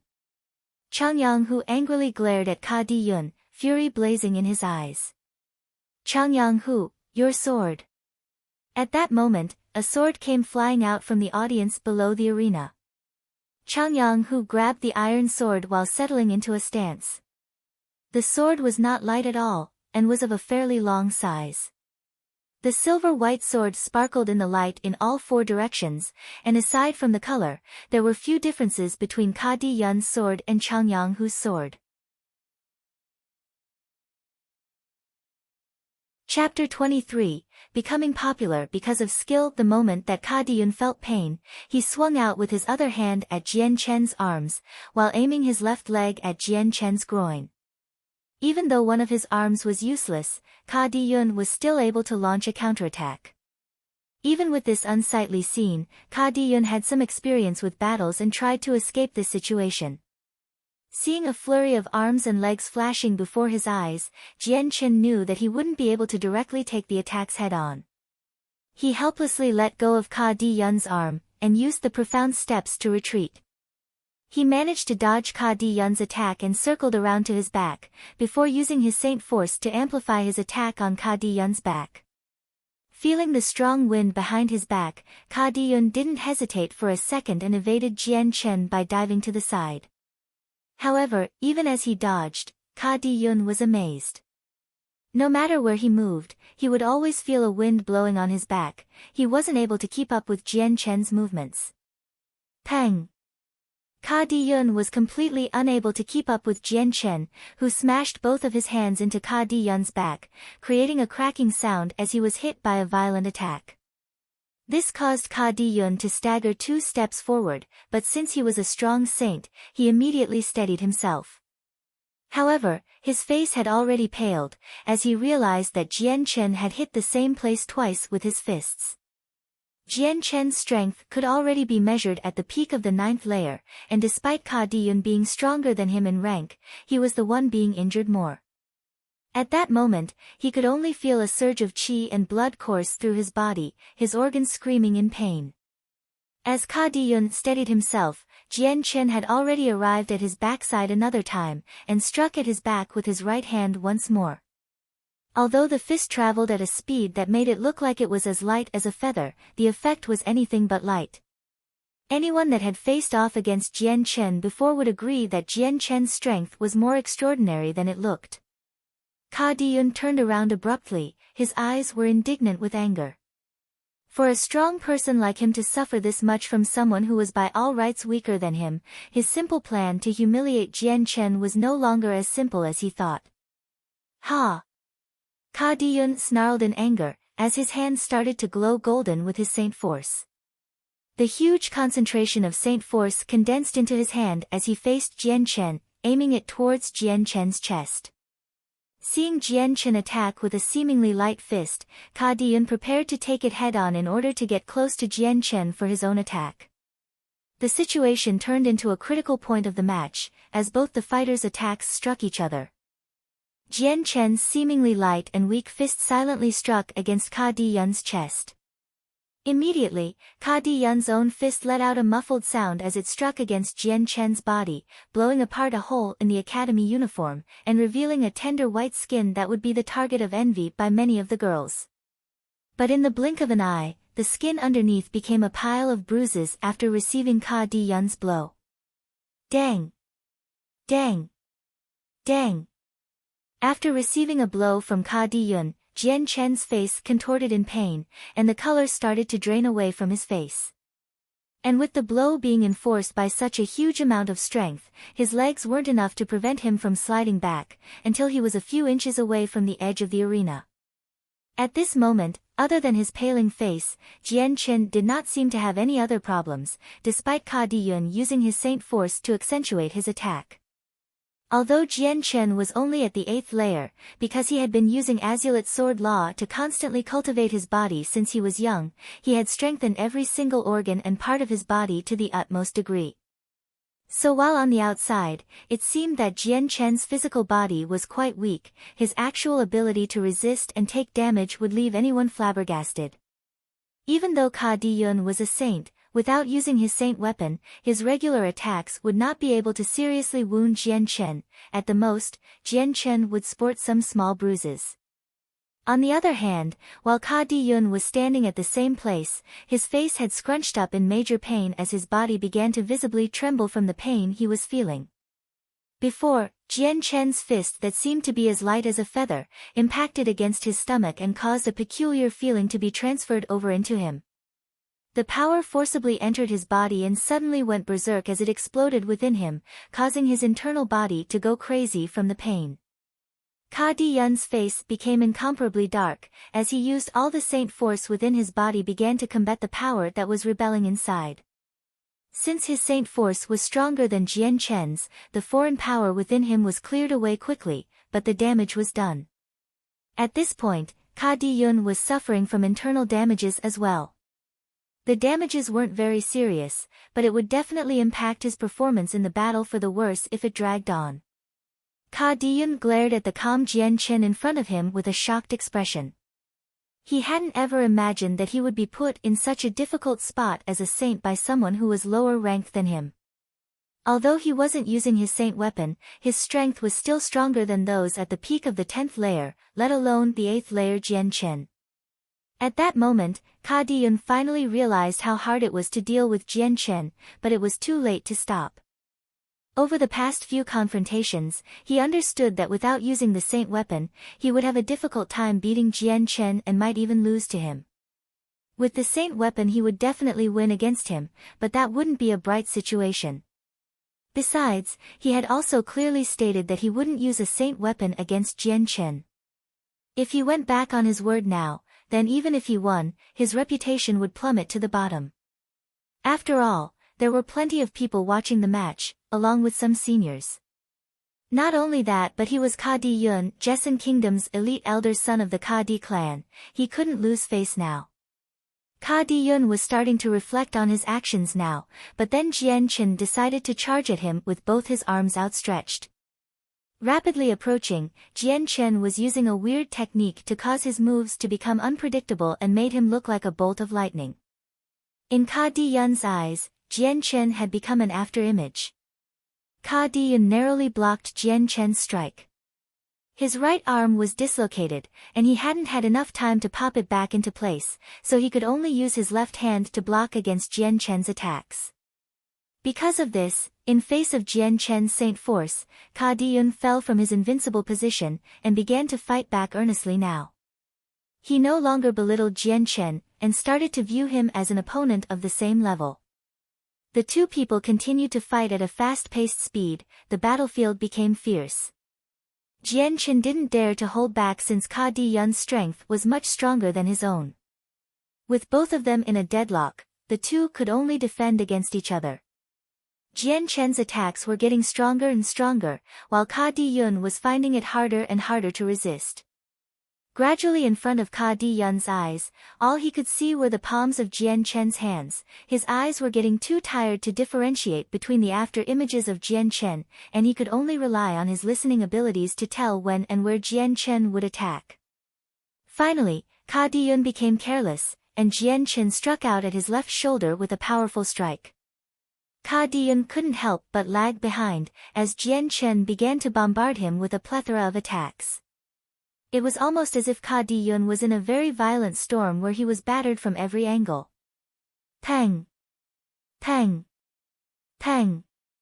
Jian Chen repeatedly hit Ka Di-yun on the shoulder with ferocious attacks, and even Ka Di-yun's strong saint power could not bear the attacks. He constantly retreated. And a trace of blood trickled out of Ka Di-yun's mouth. Seeing that Ka Di-yun was already driven to the edge of the arena, Jian Chen's eyes fiercely flashed. Growling, Jian Chen gathered the saint force into his hand and struck Ka Di-yun in the chest another time. This fist was a lot stronger than the last, and the moment the fist connected, Ka Di-yun fell from the arena down onto the ground below. Jian Chen stood on the arena while breathing heavily. Since he was constantly using his entire strength, he had exhausted his supply of saint force, to the point where had almost none left within his body. If Ka Di-yun did not accept defeat here and now, then Jian Chen would not be able to maintain his odds of winning for long. The arena became quiet, as everyone stared at the lone figure standing on top of the arena. At this moment, everyone showed incomprehensible expressions. This had already exceeded anyone's wildest guess, and no one had thought that Jian Chen would win against a saint. Most importantly, he had defeated a saint while coming out almost unharmed. Even though the saint didn't use a saint weapon, this outcome was no less surprising nor predictable. At this moment, the arena was completely silent, so quiet that one could hear a pin drop. There were over 200 people that were watching, but not a single person dared to make a sound. Big brother, a voice finally broke the spell of silence over the arena as the Ka Di siblings sped over to where Ka Di Yun lay on the floor. As if awakened, everyone started to burst into noise, as if the seal of a pot had been broken.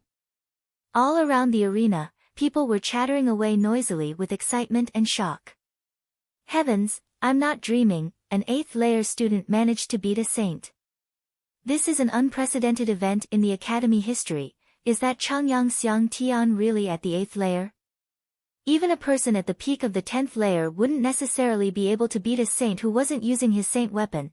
Changyang Xiang Tian's strength can't possibly be only at the 8th saint force layer. Who knows, he might have already condensed a saint weapon. Otherwise, how else would he be able to beat a student like Senior Ka Di Yun, a saint?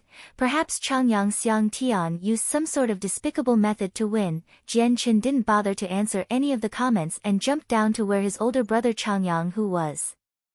Looking at his brother's expression of extreme shock, Jian Chen laughed. Big brother, I didn't disappoint you.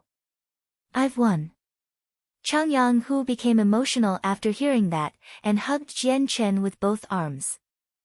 4th brother, you're seriously amazing. You managed to beat Ka Di Yun, a saint. Your big brother truly admires you, he said as he wrapped Jian Chen in a huge bear hug. Jian Chen let loose a happy smile from the affection, before he gradually disentangled himself from his brother's arms. Big brother, there's too many people here to talk. Let's leave this place first. Chapter 24, Skill. Changyang Hu unconsciously turned around to look at the crowd before nodding his head. Alright, 4th brother, let's go to your room first. You definitely have to tell me how you beat Ka Di Yun, and then later tonight, I'll grab a few friends to come and celebrate.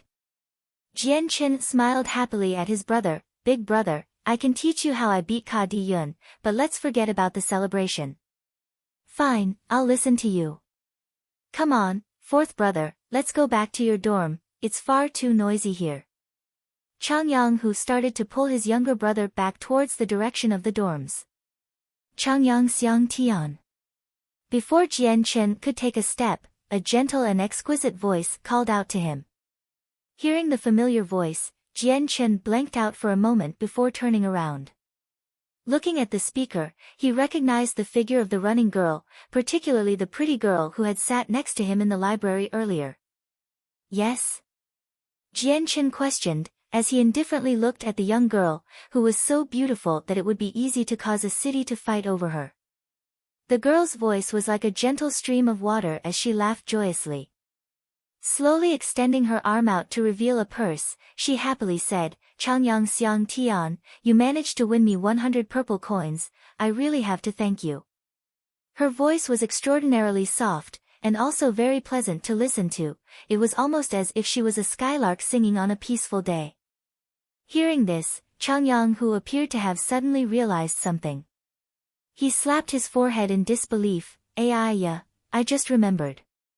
I put down 100 purple coins, that was my entire savings and I didn't get it back. 4th brother, you go on without me, your big brother has to get his money back. And with that, Changyang Hu vanished like the wind, back to where the crowd of gamblers were. Looking at Changyang Hu rush back for his money, Jian Chen couldn't help but laugh. At that moment, the girl slowly walked up to Jian Chen, studying his handsome features with her inquisitive eyes.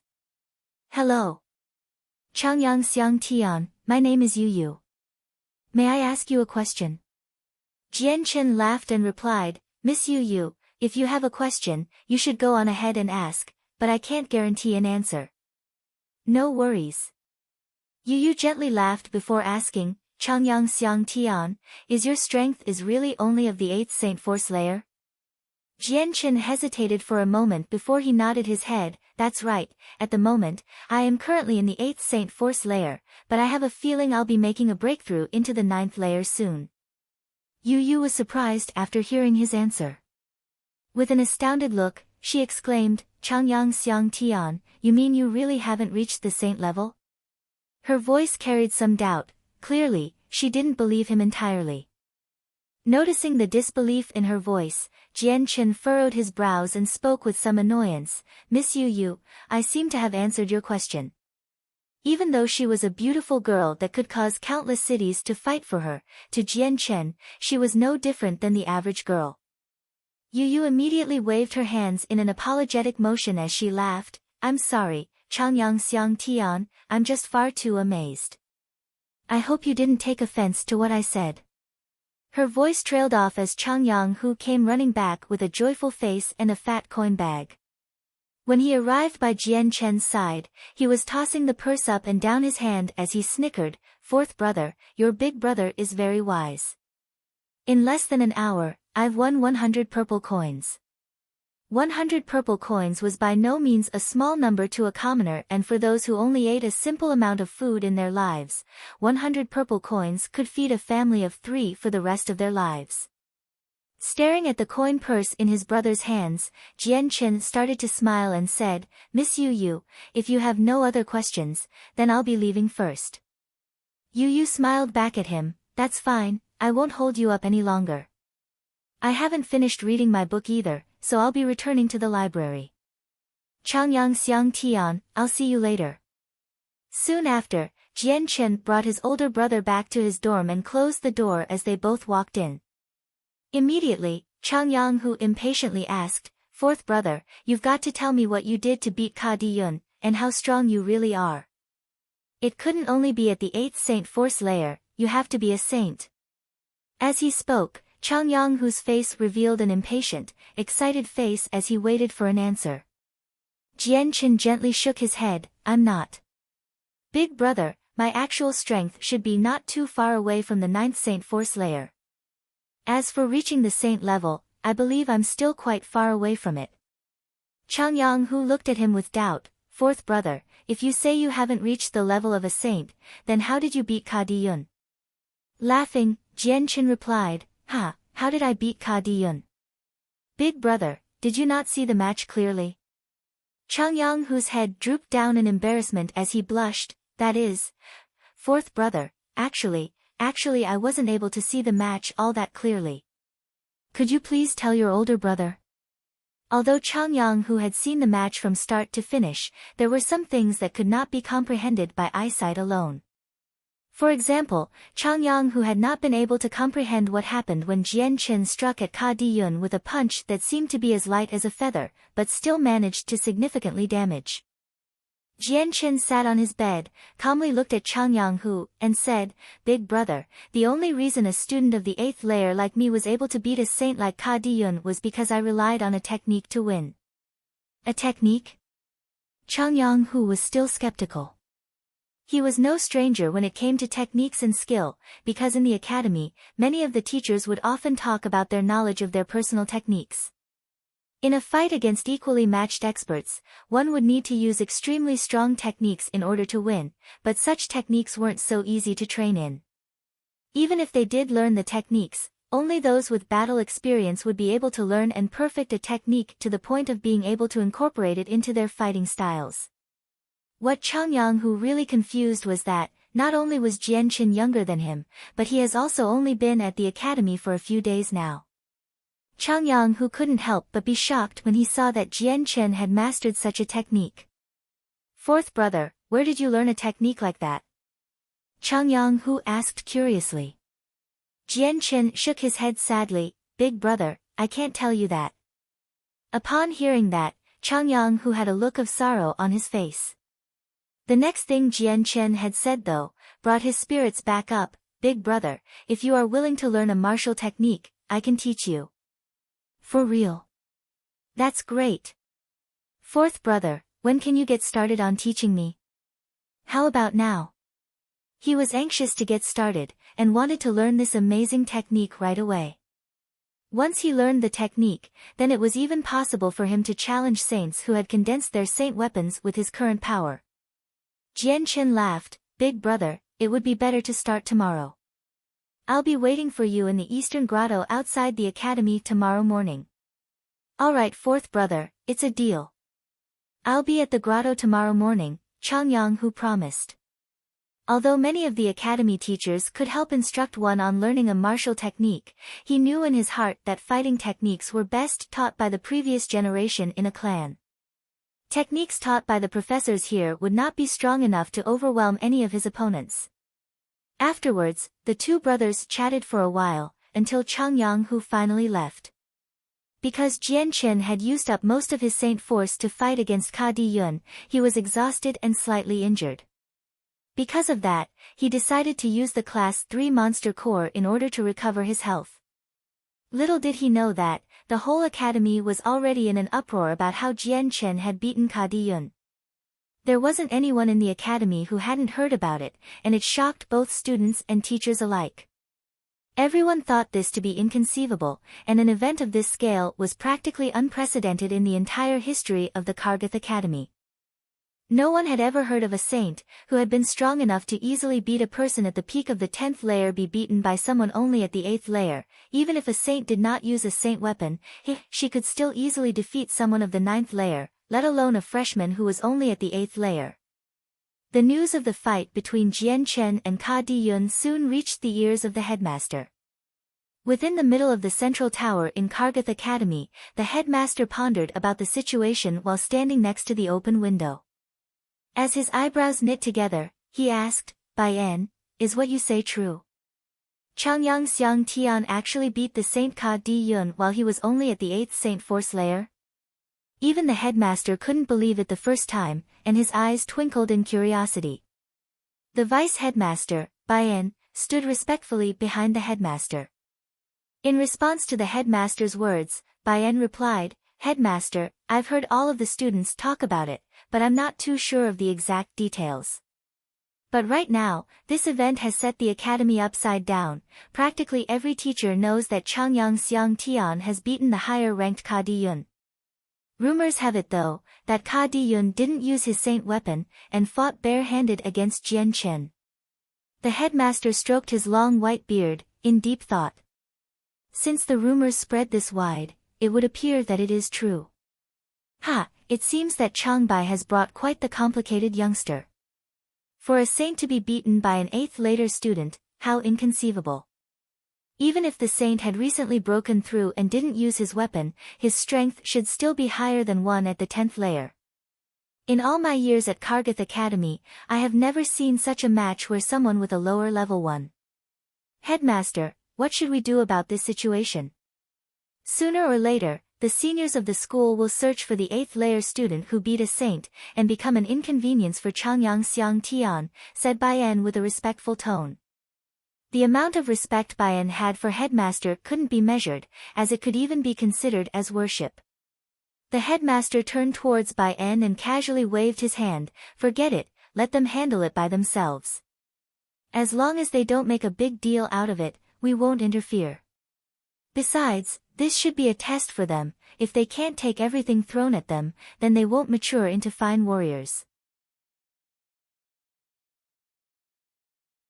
Chapter 25, Instructing Big Brother in a blink of an eye. 3 days had passed since the fight between Ka Di Yun and Jian Chen had taken place. Pretty much everyone in Kargath Academy knew about Changyang Xiang Tian now. You couldn't even walk a few steps without hearing his name. In the past 3 days, Jian Chen had spent every morning teaching his big brother martial techniques in the grottos. Other than that, he spent the rest of his time cultivating. The Class 3 Monster Core had drastically improved his cultivation rate. He wanted to hurry up and reach the 10th layer so that he could rush straight into the saint level. Jian Chen had been very curious on how condensing a saint weapon worked, but according to book explanations, once the saint weapon is condensed, it replaced one's saint force. From that moment on, the saint weapon would be the origin for one's power.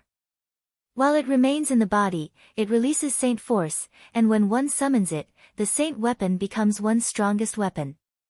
With it, one's attack would be multiplied. A Saint weapon was one's energy. If it were to break, then that person would lose all of their cultivation progress as well as receiving a fatal injury. If the break was fatal enough, then the practitioner would die. However, a Saint weapon was extremely strong, it wouldn't break unless the opposing side was vastly stronger than them. The next morning, Jian Chen opened his eyes, signifying the completion of last night's cultivation. After 3 entire days of cultivation, the Saint force inside Jian Chen had been strengthened, and he estimated that he was long since past the 9th layer. He would have to test his Saint force to find out whether or not he became a 10th layer practitioner or a saint. Getting off his bed, Jian Chen got dressed quickly before heading out of his dorm. The sky was still dark, and majority of the students were still cultivating or sleeping. The sports field was relatively peaceful since there were no people in sight. Only in remote corners did Jian Chen see a few other early risers practicing.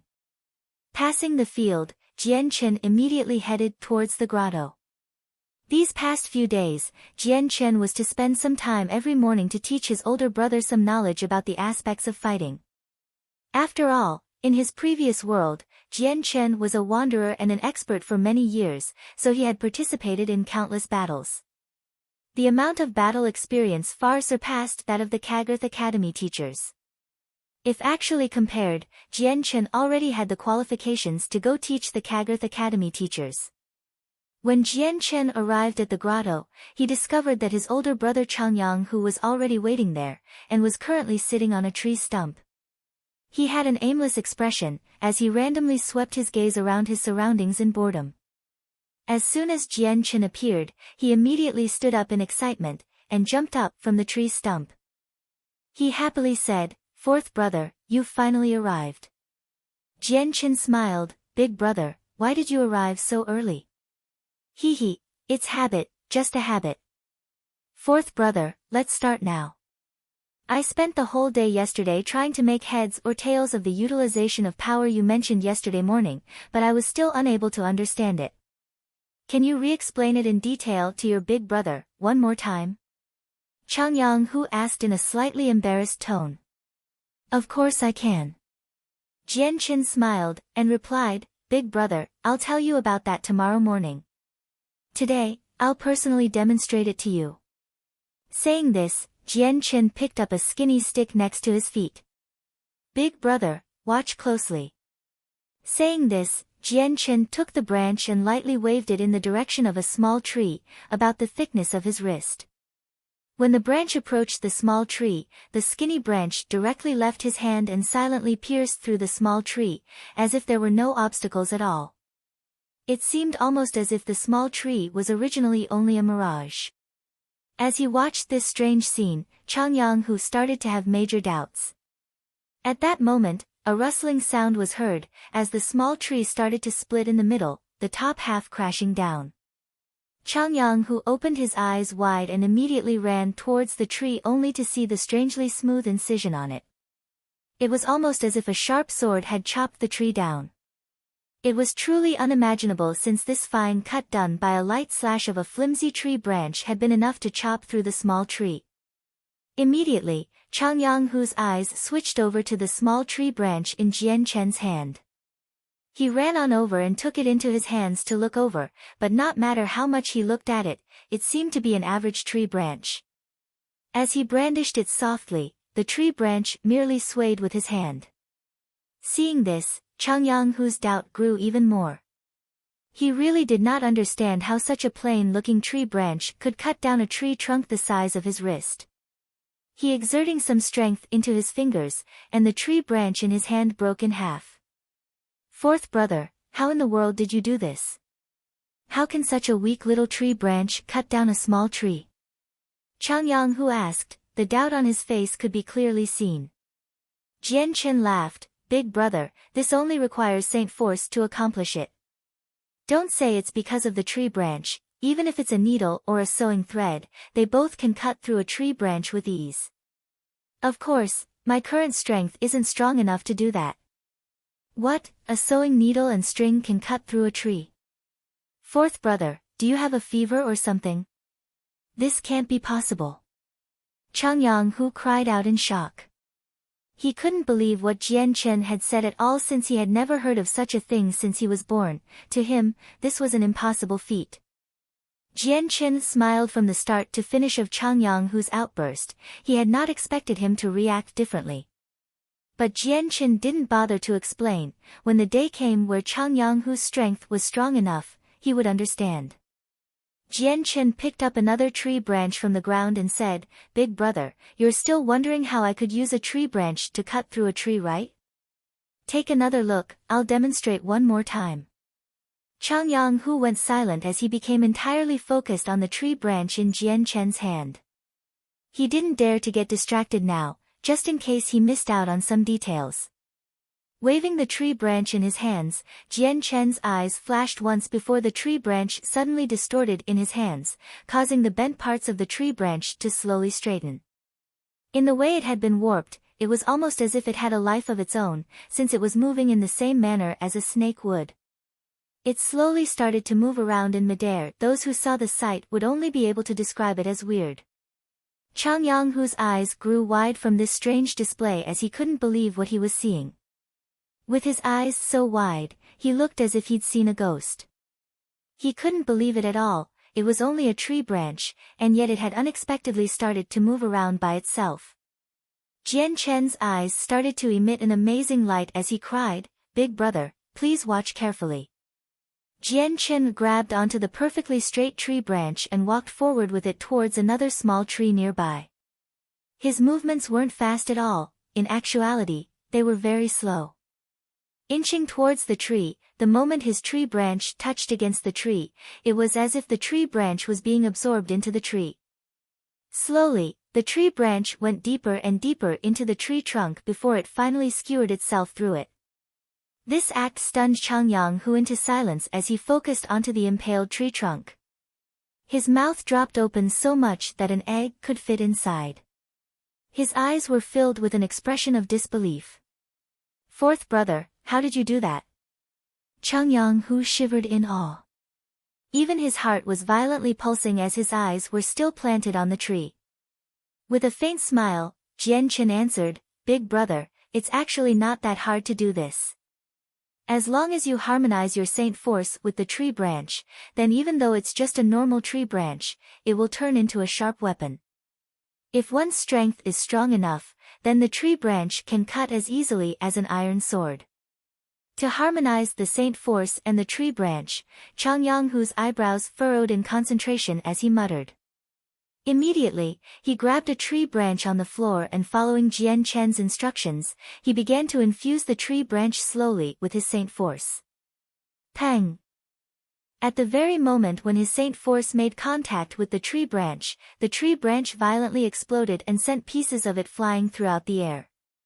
"Big brother, your saint force is excessively fierce, so the frail tree branch wasn't able to bear it. Also, you're not proficient enough to control your saint force to a fine level yet. Remember, when you harmonize the saint force into the tree branch, you must make sure to transform the saint force into a soft type of energy, not a violent one," Jian Chen instructed. Hearing that, Chang Yang-hu became puzzled. "Fourth brother, how does one make their saint force become a soft type of energy?" Turning the saint force into a soft type of energy is merely just a different way of using it, that's all. Trying to explain this mystery anymore would be useless since only you can understand yourself. Big brother, starting from today, whenever you have spare time, try to harmonize the tree branch with your saint force. This way, it'll also strengthen your saint force. In the future, if you can reach the level I showed you today, it'll bring you many good benefits when you cultivate. Jian Chen explained, almost as if he was a teacher instructing his students. However, Jian Chen knew that if Chang Yang-hu wanted to accomplish what he had just demonstrated, trying to make a frail tree branch strong enough to pierce through a small tree in such a small time, it would definitely not be accomplished in such a short amount of time. This required a high mastery of one's saint force, and without a sufficient amount of practice, Chang Yang-hu would definitely not be able to harmonize the two together. Having a wooden tree branch harden into a sharp weapon like an iron sword was not simple at all. Infusing an iron sword with saint force would be easier, for example, but while an iron sword could support a larger amount of saint force, a tree branch could not, and required a gentle control. Changyang Hu nodded, and after some contemplation, once again picked up the branch to try again. However, without exception, every single one of his attempts resulted in failure, not a single time did he succeed. He was completely unable to merge the spirit force into the tree branch. Every time his inner spirit force approached the tree branch, the branch would explode, unable to bear his overly fierce and intense spirit force. Jian Chen stood on a side and watched Changyang Hu practice, and at the same time, he continued to instruct his brother. They continued all the way until the sun had risen above them. Only then did Jian Chen leave the grotto, leaving Changyang Hu alone as he continued to try without stopping. Next to him, the ground already had a huge pile of broken tree branches. Chapter 27, Incoming Trouble, 1. Immediately, the spared student ran over to the fallen two students. Concerned, he asked the pale youth that Jian Chen had kicked twice, Luo Yun, are you all right? The student named Luo Yun nodded his head and spoke with a weak voice, I'll be fine after a few days of cultivation. Turning around, he asked the other injured student and whispered, Carl, you can find information around the academy faster than us. Find out what that brat's name is, then have Master Ching sort him out. Hearing his friend, Carl thought for a second before responding, there's no need to. I think I already know who he is. The other two students' face lit up as Luo Yun said, That's great then, Carl, who is he? In this year's annual freshman competition, there was an unusually strong competitor, the very same one that beat the saint, Ka Di Yun, while being an 8th Saint Force layer practitioner. I think he's that person. Carl's face grew dark as he said it. As the two students heard Carl, their faces immediately changed. Looking at each other, Luo Yun said, Could he really be that Changyang Xiang Tian? Carl nodded his head, It's very possible. Within the newest group of freshmen, only Changyang Xiang Tian could beat me. If he really is Changyang Xiang Tian, then we can't even be considered his opponents on any reasonable level if he can really beat that saint, Ka Di Yun. Even if he didn't use his saint weapon, that's still enough proof of Changyang Xiang Tian's strength. Even if he really is Changyang Xiang Tian, he still dared to cross my path. I definitely won't let him have a peaceful time at this academy, spoke the first person who had been attacked by Jian Chen. Luo Yun's white face started to sneer as he growled, That's good, our Luo clan's young master had been asking around for news about Changyang Xiang Tian recently. If he hears about this, the young master will be happy. It's a pity that we didn't know where he was for the past few days. After searching for him, who knew that he would coincidentally just show up here and now? Luo Yun, you go find the young master of your Luo clan, Chen Feng, and I will call out Master Cheng. I doubt that Changyang Xiang Tian would be a match for Master Cheng. Carl growled. Fine, we'll all do what we need to, but I suggest that we leave one person behind to continue observing Changyang Xiang Tian. Since the academy is so large, if Changyang Xiang Tian decides to hide, we'd never be able to find him, Luo Yun proposed. Carl nodded his head before turning to his friend behind him, Chen Feng, you stay here and observe him, I'll go find Master Cheng. No problem. Chen Feng promised without hesitation. After the tasks had been split up, Chen Feng left to trail Jian Chen, while the two other students picked up the still unconscious one and left to do their own task. Within the library, Jian Chen sat down at a nearby table with 2 books and began to eagerly read. Because the day was still early, the library was very empty and quiet. Aside from Jian Chen, there was only a middle-aged female janitor nearby bustling around. The woman was around 40 years old with an average appearance. Since she had no talent in cultivation, she was only at the 6th Saint Force layer, even though she was already 40. Even the weakest student in Kargath Academy was stronger than her. The woman tilted her head up to look at the studying Jian Chen, and although she didn't know his name, Jian Chen had left a deep impression on her. Aside from the past 3 days, Jian Chen had always been the first student to enter the library, and was always studying for the whole day. There were even some days where he didn't eat lunch to continue reading. The janitor lady had already been serving the academy for many years, but Jian Chen had been the very first student she had ever seen that was so hardworking. What a hardworking child! She had muttered to herself as she set out to do her tasks. In a large room, a youth around 20 years old stood in the middle of the room with his eyes closed. His body was positioned in a very strange way, and like a log, he just stood there without moving a single inch. Dong dong dong. At that moment, a muffled knock was heard from the other side. At the same time, the youth with the closed eyes began to slowly open them, and maintaining his strange posture, he stared at the door. "Who is it?" he called out. "My lord, it's me, Luo Yun," came the voice from outside. "Enter," he stated. The door opened, allowing the 20-year-old man to see one of the 4 students that was beaten up by Jian Chen, Luo Yun. Luo Yun looked at the weirdly positioned youth without batting an eye, as if this wasn't a strange occurrence. That was because this weird position was actually the Luo clan's method of cultivation. In the Tianyuan continent, there weren't many training manuals recorded. Among the few of them were cultivation meditation, and even less people had mastered a new position to cultivate in. The Luo clan was definitely the latter and would put their bodies into a position unique to them in order to maximize their cultivation. Luo Yun walked over to the other youth and stooped over in respect. "Master, for the past few days you've been searching for the whereabouts for Changyang Xiang Tian. I've just recently found and met him." Although Luo Yun had a great standing within his clan, in front of this youth, even he would not dare to be arrogant. That was because this youth was Luo Jian, the first son of the clan leader of the Luo clan.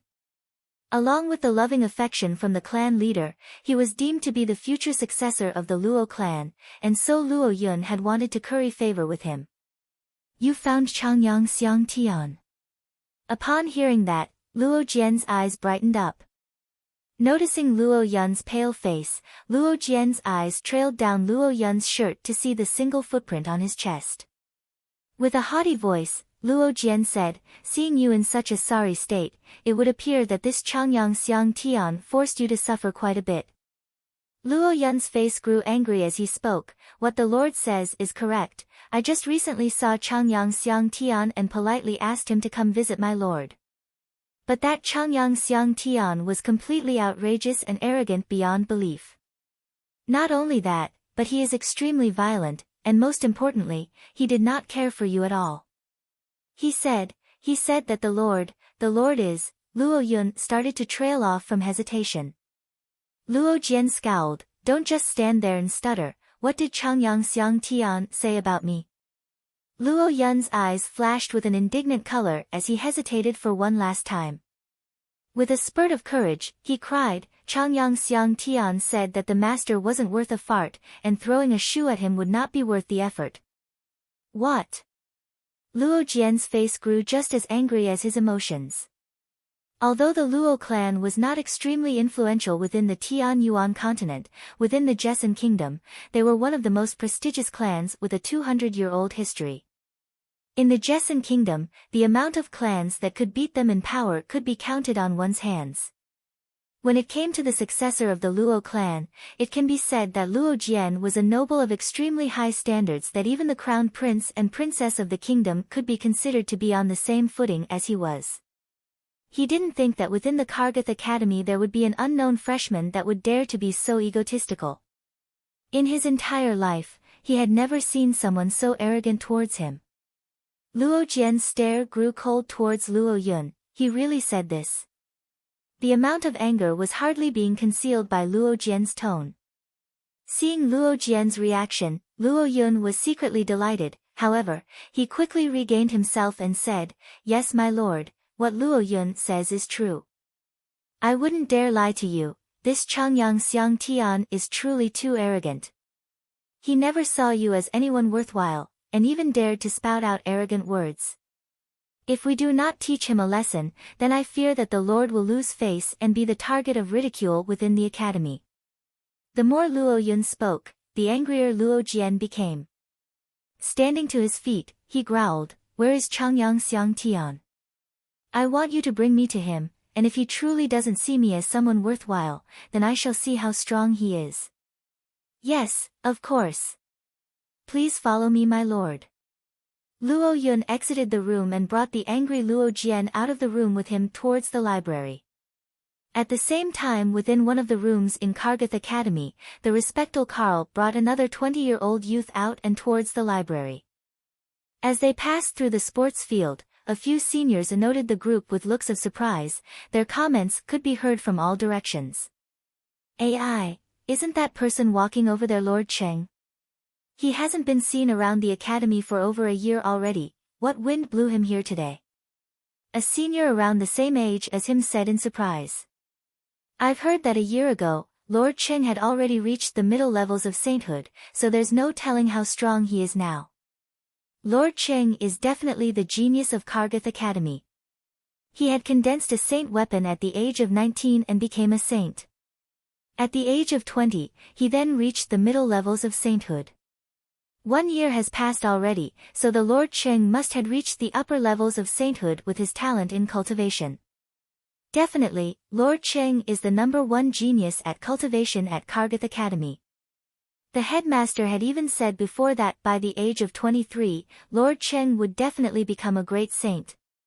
Becoming a great saint by the age of 23, Lord Cheng is truly amazing. Many of the seniors in Kargath Academy are still at the rank of the 10th layer of Saint Force. As Karl walked down the path slowly, the seniors that saw the pair walk by continued to gossip. Lord Cheng was a very well-known figure within Kargath Academy, not for his character, but for his cultivation rate that would astound anyone. Within the Tian Yuan continent, he could be considered to be a prodigy blessed by the heavens, and in Kargath Academy, he could be considered as standing at the peak of the strongest experts. At this moment, Jian Chen was still pouring his interest into the book in his hands, completely unaware of the incoming trouble. Chapter 28, Incoming Trouble, 2. In a flash, Luo Yun and Luo Jian arrived at the library gates. A few feet away from the big gates, the one who had been trailing Jian Chen, Chen Feng, was leaning against a tree trunk. His eyes were constantly watching Jian Chen, who was still reading with relish, and had completely forgotten about his surroundings. When Chen Feng saw Luo Yun with Luo Jian by his side, he immediately ran over to them. He bowed at Luo Jian, and with a charming face, said, "I didn't think that I would meet the Lord Luo Jian here. I am truly honored to see you." Chen Feng was extremely respectful, although he too belonged to a clan. Within the Jessen kingdom, it was a very minor one. It was only when he was joined together with the children of bigger clans that he dared to collect money from those weaker than him. With this, he had a strong relationship with the Luo clan that would definitely bring him many benefits. If he was lucky, then his own clan would be pulled up into the higher ranks with the help of Luo Jian. After all, Luo Jian was to be the clan's successor. Luo Jian felt proud as he looked at the respectful Chen Feng, and gave a small wave of his hand. "Don't say any more crap. Is Changyang Xiang Tian in the library?" Even though Luo Jian had absolutely no trace of politeness, Chen Feng's look of respect didn't waver in the least. With a smile, he replied, "He is. Changyang Xiang Tian is still in the library." A sneer gradually formed on Luo Jian's face, as he got the answer he wanted. "That's good. Go inside and call him out for me." The library had a rule that all fighting inside was prohibited, and even Luo Jian had to respect that rule, despite his family having a great amount of influence. "Yes, of course, Master Luo. I'll have Changyang Xiang Tian out immediately," Chen Feng said compliantly as he entered the library. Inside the library, Jian Chen's focus was still on his book. Whenever he was in the library, his guard was at its lowest. This was because within the library, he didn't have to worry about others causing trouble or asking questions, so remaining on guard wasn't needed. While Jian Chen was lost in his own world, he had the sudden feeling of someone's hand clasping down on his shoulder.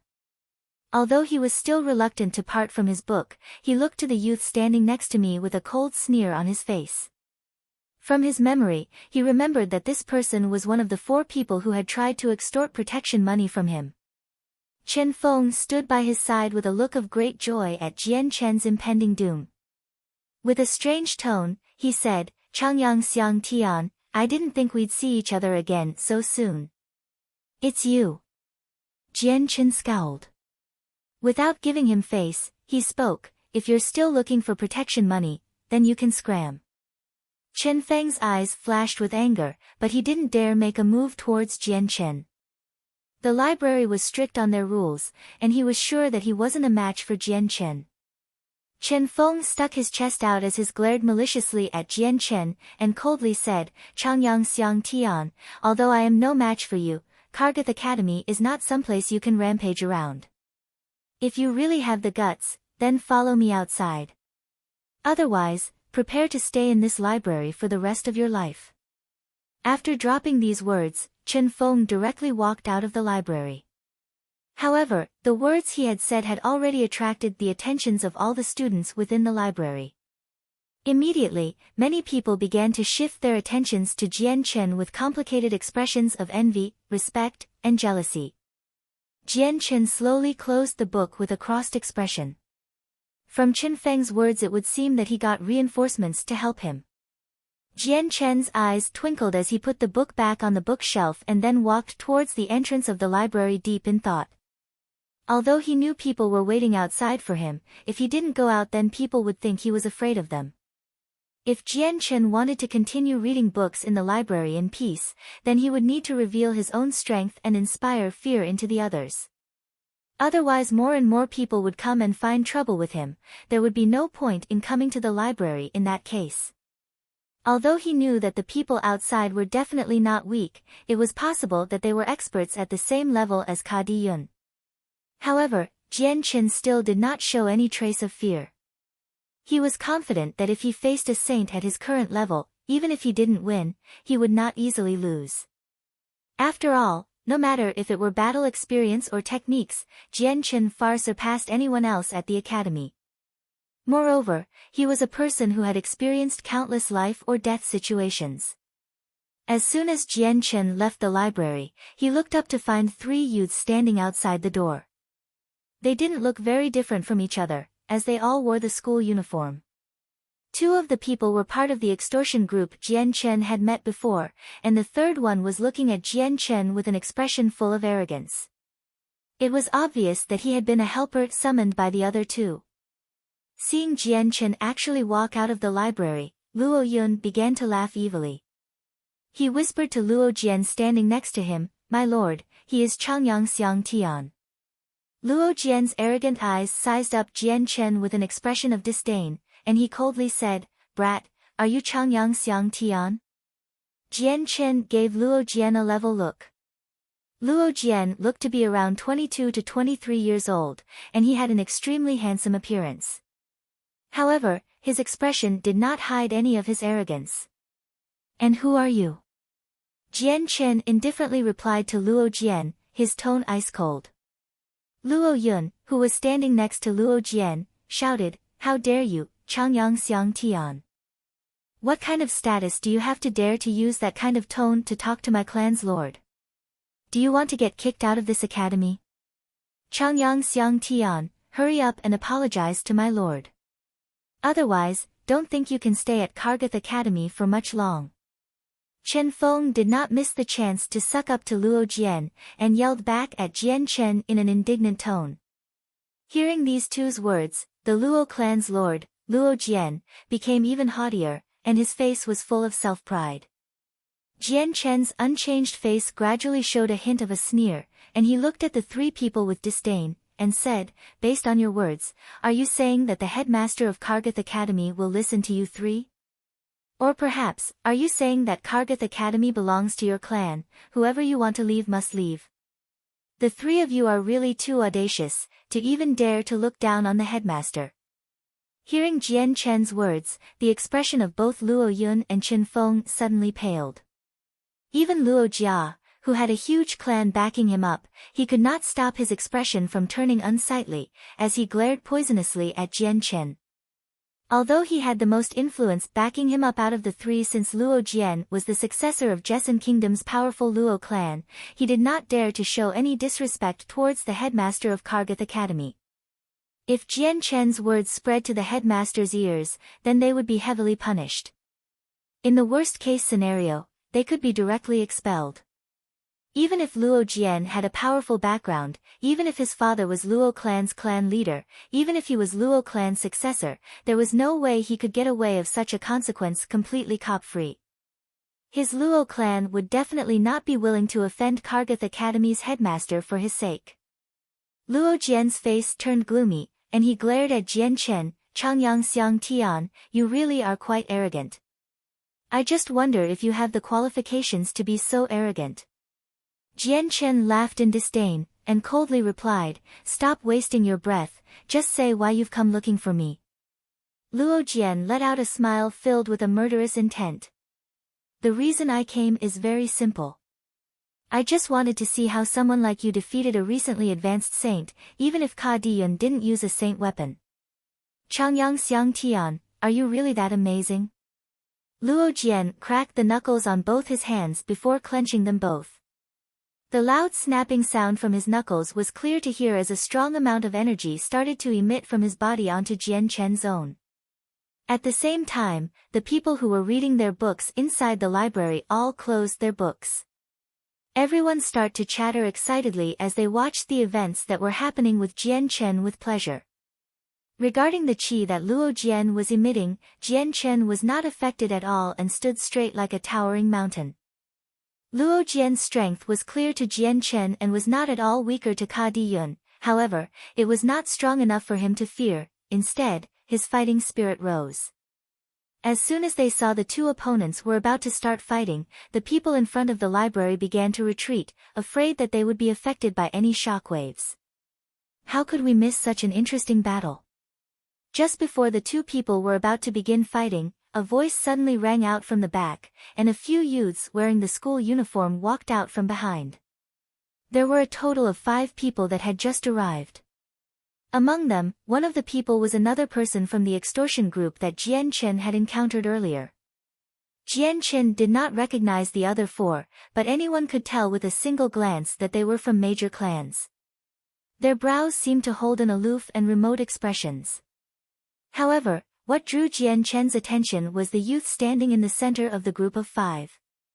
It was obvious from his eyes that he was the core figure the other 4 revolved around. He didn't seem that old, based on his appearance, he was probably around 20 years old. Yeah.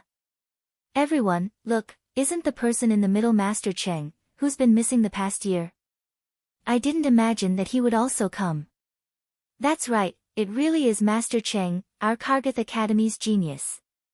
It's said that a year ago, his power had already reached the middle saint levels. With his talent in cultivation, I had thought during the past year, Master Cheng had already broken through to the great saint level and graduated. I didn't think that he was actually still on the academy grounds. I wonder what Master Cheng's current power is, and whether or not he has reached great saint level yet.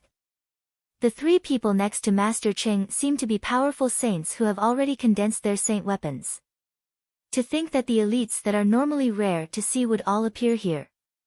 Seeing the students standing there, all of the students started to shout in alarm, rapidly increasing the noise in the environment. Qing Mingxiang, you've come at just the right time. If you were the slightest bit late, you would have missed this interesting show. Seeing the youth amongst the crowd, Luo Jian immediately stopped his imposing manner, and laughed as he greeted the youth. He then nodded at the other 3 students following behind.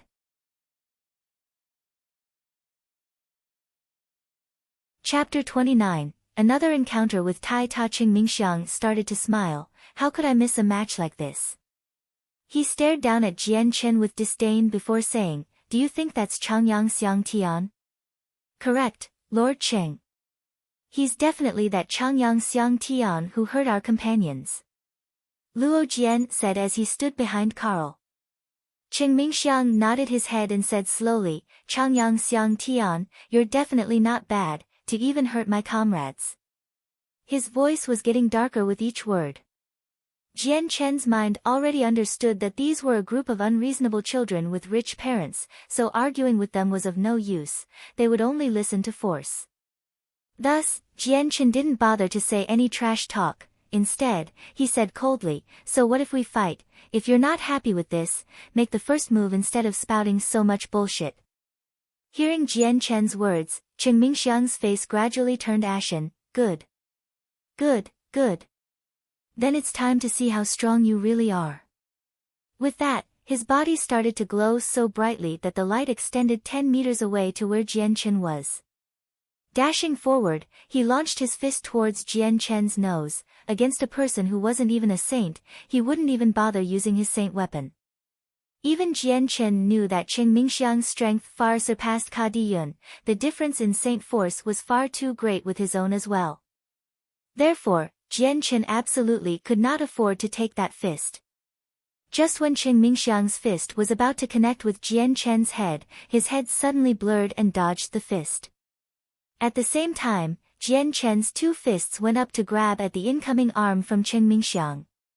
Assuming a horse stance, he stiffened his back and pulled at the arm with both of his own. Originally, when Cheng Mingxiang was attacking, his center of gravity had been leaning forwards. Now, Jian Chen had pulled him further, he momentarily lost control over his body, and he began to fall forwards. However, Cheng Mingxiang was quick to respond. Stamping on the ground with his foot, he exerted all his force to try to prevent any further pull from Jian Chen. As he did that, however, Jian Chen suddenly let go of Cheng Mingxiang's arm and immediately pummeled at his stomach with a barrage of blows that were as fast as lightning. Since Cheng Mingxiang's center of gravity was now focused towards the back, when Jian Chen had punched him with all his might, his legs couldn't help but stumbled backwards, as if he was struggling to avoid falling. After falling back 10 steps, Cheng Mingxiang finally regained his bearings, but his face had long since turned into the same color as a pig's liver. With a dark and ominous expression, he glared at Jian Chen maliciously. Because of his majestic body, he was considered to have one of the strongest in the academy, so how could he not feel furious at this? If the academy found out his body was actually hit and injured like this, then he would no longer have face within the academy and become a laughingstock. After thinking about the consequences of this, he glared at Jian Chen with a stare that could kill, since this was an utter disgrace to him. Already, the entire audience had become absolutely quiet. Luo Jian's own face had become sluggish as he stared at Jian Chen with a surprised look. This was far beyond his wildest imagination, and not just his own, but everyone else watching. Cheng Mingxiang was a talented genius when it came to cultivation, and even saints couldn't match him in a hand-to-hand fight. To have Jian Chen make him suffer such a loss and put him in such an ugly state was very surprising. Glaring once more at Jian Chen, Cheng Mingxiang's arm started to release a silver type of qi before forming a two-handed sword. He snarled, saying, "Changyang Xiang Tian, I will definitely cripple you today." With that declaration, he surged towards Jian Chen with the silver sword in tow. "Stop!"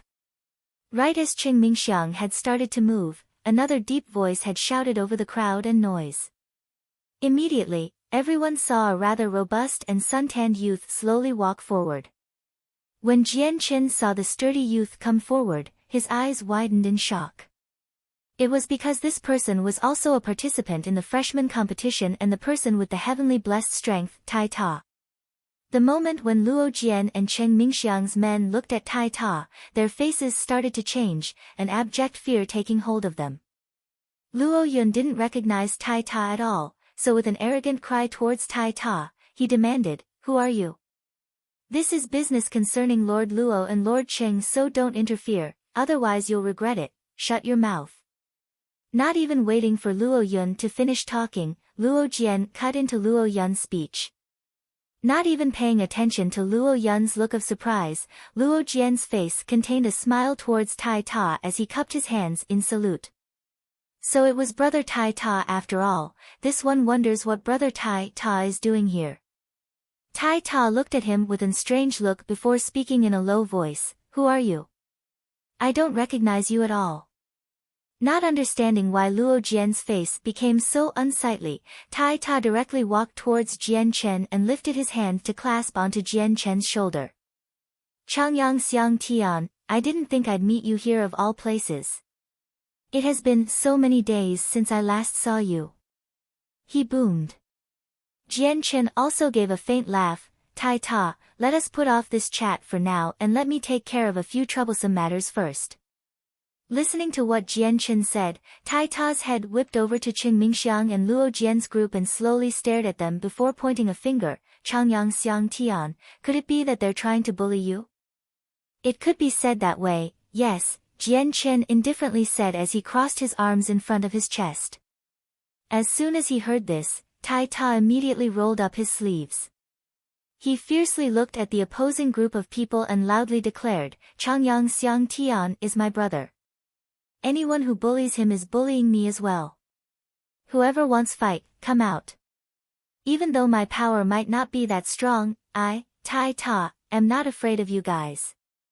Hearing Tai Ta's words, Jian Chen hesitated for a second.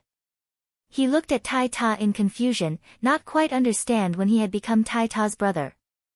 Qing Mingxiang and Luo Jian's expressions changed. They glanced at each other with a serious look. It was obvious that they were somewhat afraid of Tai Ta. Even though Tai Ta's actual power wasn't very strong, and they could easily defeat him in a fight, Tai Ta had a formidable supporter that even the two of them were afraid to encounter. This was why they had never dared to touch Tai Ta at Kargath Academy. Neither of the people spoke, and Carl and Luo Yun had already realized from Luo Jian's attitude that Tai Ta's identity was not normal.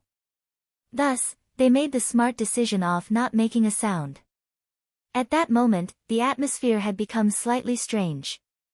After quietly pondering for a while, Luo Jian was the first to break the silence. Brother Tai Ta, this is a problem between me and Changyang Xiang Tian. I hope you don't meddle with our affairs. Luo Jian's tone was extremely polite. He clearly understood that although Tai Ta was a commoner, his current status was without a doubt not any less powerful than his. It was even higher than his by a bit. Even if he was the successor to the Luo clan, his status was at most equivalent to Tai Ta's. Luo Jian's words made all the spectators shocked. There were quite a few seniors amongst them that recognized both Luo Jian and Qing Mingxiang, and they knew that although their individual statuses weren't that high, they both had great clans backing them up. And yet, at the moment, the two of them had suddenly acted polite to Tai Ta. This made the library's spectators curious about Tai Ta's identity. They couldn't imagine what kind of background Tai Ta must have to have been so domineering, and to make the insufferably arrogant Luo Jian and Qing Mingxiang so cautious and fearful. Unfortunately, Tai Ta had no intention to appreciate the offer. Without giving face, he said, I already said earlier, Changyang Xiang Tian is my brother. His problems are my problems. If anyone has complaints, then everyone should direct them towards me. Luo Jian's expression changed colors, and his eyes showed a serious expression. In regards to Tai Ta, he really didn't dare to offend him too much. At that moment, Qing Mingxiang snorted, and he glared at Tai Ta. In a heavy voice, he said, Tai Ta, do you really want to butt into this business? Having suffered from Jian Chen's hands, Qing Mingxiang had already formed a hatred for Jian Chen in his heart. For a freshman that hadn't even reached saint level yet to have put him in such a difficult situation was definitely a humiliation to his genius. If he didn't clean this situation up now, then he wouldn't be able to enjoy his time at the academy in the future. That's right, I want to get involved. Tai Taz yelled back, his expression harsh. Even though he clearly knew how powerful Qing Mingxiang was, Tai Ta still did not show any sign of fear. Jian Chen pulled at Tai Ta and said, Tai Ta, this is something between me and him. You shouldn't come, otherwise, you'll just get caught up in more trouble. Tai Ta's eyes flashed with anger, and he suddenly turned towards Jian Chen, frowning, Changyang Xiang Tian, what kind of words are those? Do you think that I, Tai Ta, is someone who would be scared of these things? Do you not think of me as your friend? Hearing this, Jian Chen could not help but feel puzzled. When had he and Tai Ta gotten so close? They barely even met each other. The only time they had really interacted was during the freshman martial arts competition. Humph, Tai Ta. Since you want to suffer so badly, then don't blame me. Don't think that just because you're the headmaster's apprentice, I won't dare to attack you. Let me witness exactly how great the headmaster's apprentice's abilities are. Hearing Chen Mingyan's words, Jian Chen was internally shocked. He hadn't imagined that Tai Ta had actually become the headmaster's apprentice. If this news was spread throughout the academy, it would spur a great craze. At this moment, Cheng Mingyang had already appeared in front of Tai Ta, and directly struck his fist against Tai Ta's chest. Because Tai Ta had a special status, Cheng Mingxiang did not dare to actually hurt Tai Ta, and his fist only used fifth layer force. In his opinion, even if he only used the strength of the fifth layer, it still wasn't an attack that a saint could receive, let alone someone below that, like Tai Ta. Faced with Cheng Mingxiang's attack, Tai Ta did not dare to be careless, and his face showed matchless concentration. He roared, then with his right arm seemingly as sturdy as steel, he fearlessly threw a fist at Cheng Mingxiang to meet force with force.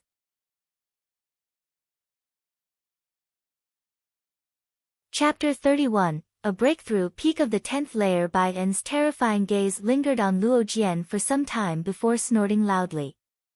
His gaze then shifted over to the still fighting Tai Ta and Cheng Mingxiang before he said in a low voice, "Are you still not stopping?" His voice boomed like thunder, as the two people were struck by the loud echo, causing them to temporarily go deaf. Tai Ta and Cheng Mingxiang immediately paused, the moment they saw the vice headmaster. Tai Ta suddenly smiled with no small amount of excitement. Cheng Mingxiang's face, on the other hand, changed into one full of fear. Tai Ta walked up to Jian Chen and slowly looked him over carefully. In a low voice, he whispered, "Changyang Xiang Tian, are you hurt?" Jian Chen only shook his head before giving him a meaningful stare to stay silent. Tai Ta only laughed in response. Although he had the heart and body of a tiger, he could understand the meaning behind Jian Chen's actions. Without saying anything more, he stood behind Jian Chen and remained silent as per his wishes. However, Tai Ta still continued to look carefully at Cheng Mingxiang and winked at him as if to provoke him. Clearly the fight he had just now wasn't enough for him to fully enjoy it. The vice headmaster, Bai En, shot a strong glance towards Luo Jian and Cheng Mingxiang. "Luo Jian, you've already broken the rules of the academy, you know your crime." Luo Jian lifted his head in aggravation. "Vice headmaster, giving pointers amongst students is very common. Changyang Xiang Tian and I were only doing that and not anything else. As for me breaking the academy rules, your student inquires of you, which rule did I break?" "Humph, you still dare to quibble like this." Bai En growled. "Luo Jian, what is the 66th rule for Kargath Academy?" Luo Jian titled his head in thought before answering. "The 66th rule is that fighting in the library and the destruction of the library is prohibited." Bai En continued to stare at him. "If it weren't for me blocking your sword chi, then I'm afraid that the library gates would have been broken by you." "Luo Jian, do you recognize your crime now?" Luo Jian's face suddenly dropped after hearing that. What the vice headmaster said was correct. If the sword chi he had shot out was dodged by Jian Chen and continued onwards, then the library gates would have been broken beyond repair and might have also hurt the audience that was watching. Whether or not Jian Chen would have been able to dodge the sword chi, Luo Jian didn't dare to say. If he did voice out this scenario, then he was afraid of another charge being dropped on him. Because the school had clear-cut rules, it said that students were free to give each other pointers, but if they were to intentionally hurt someone, then they would be severely punished. Besides, he had deliberately used his sword chi to injure someone who wasn't even a saint yet, so the situation was even more complex. Although he had expected this type of end result, he had thought that he would be able to get away with more. But since the vice headmaster was here, the situation had developed into a way he hadn't expected. Right now, in Luo Jian's heart, he could only hope that the vice headmaster wouldn't give them too harsh of a punishment. "Luo Jian has recognized his crimes," he said in direction of the vice headmaster. He didn't dare be arrogant. Bai En snorted once more to himself before saying, Luo Jian, you have already violated one of the rules of the academy, I therefore sentence you to the contemplation hall to reflect on your crimes for a month. Do you have any objections? The contemplation hall was where students who had violated the rules of the academy would go to. Although it had the word hall in its name, it was nothing more than a small stone house. It was smaller than a dorm room and could hold only one person within it. Once the door was closed, the person inside would be placed inside a pitch-dark room. No matter how strong the outside light was, it would not be able to penetrate through the stone house. Aside from seeing nothing, no sound would be able to get across either. Even if the strongest hailstorm was happening, the person inside would not notice a thing. Luo Jian has understood with all of his heart, and has no objection. He said with a bow of his head. His tone was respectful, and no one would have thought that while he looked repentant, the poison in his heart was growing with his grievances against Jian Chen. The vice headmaster nodded his head, a jollier expression was returning to his face. You may leave then and look for the contemplation hall yourself to reflect. Afterwards, Bai En turned his eyes towards the anxious Cheng Mingxiang. Cheng Mingxiang, even with your strength, to think that you were bullying a freshman, our Kargath Academy has lost face because of you. Cheng Mingxiang expressionlessly said, Vice Headmaster's teachings are correct. Mingxiang understands his wrongs, and will not repeat them ever again. Cheng Mingxiang, I hope that you bear in mind, this is Kargath Academy, not your Huayun sect. If you want to continue living within Kargath Academy, then you must learn to comply with the rules. Otherwise, even if you are the young lord of the Huayun sect, you will be punished accordingly. I hope that there won't be a repeat of this event. You may leave. When it came to Cheng Mingxiang, the vice headmaster was somewhat afraid of the consequences and didn't dare to punish him anymore. Cheng Mingxiang did not utter another word, as he and his followers quietly left the place. Seeing the worst come to pass, Luo Yun, Chen Feng, and Carl did not continue to stick around, and left dejectedly. Once the crowds had dispersed, the vice headmaster's gaze rested on Jian Chen, and he smiled, You must be Changyang Xiang Tian. Jian Chen nodded, and in a tone that was neither overbearing nor servile, he replied, Yes, I am him. The vice headmaster properly sized Changyang Xiang Tian up, and his previously solemn expression disappeared. He smiled and said, having not yet achieved saint level and yet still managed to force Luo Jian to summon his saint weapon, Changyang Xiang Tian, you're quite good. Vice headmaster, you're exaggerating too much. It was only due to a moment of fortune, Jian Chen plainly replied, his expression completely devoid of any arrogance.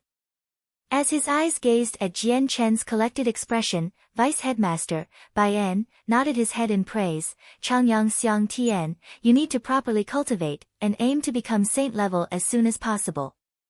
Many thanks to the Vice Headmaster's concern. I will definitely continue to cultivate diligently, Jian Chen smiled. Afterwards, Bai En's gaze returned to Tai Ta, although now that you're the headmaster's apprentice, your identity has changed, you must still remember that only by improving your own power by yourself will you really earn people's respect. Only that way can you support yourself in Tian Yuan continent. Do you understand? Tai Ta cleverly nodded, and replied in a muffled voice, Tai Ta understands. Yes. The vice headmaster nodded, and continued, although you are at the peak of talents, and your future is boundless, you cannot, under any circumstance, become confident. You must always face everything in a calm and collected manner. You also cannot learn anything from those aristocratic families, since you are now the headmaster's apprentice. Your future training will be more arduous, and you will have to spend more time on cultivation. You definitely cannot waste the headmaster's painstaking efforts. At these words, Tai Ta patted his chest and promised Bai En, Vice Headmaster, don't worry. I, Tai Ta, will definitely cultivate diligently. I will absolutely not make Master lose face. The Vice Headmaster smiled and nodded, leaving the room. Once he had left, Jian Chen and Tai Ta chatted for a bit longer, and after exchanging goodbyes, Jian Chen returned to the library to read his books. When Jian Chen returned to the library, the students originally watching from within the library all disappeared without a trace.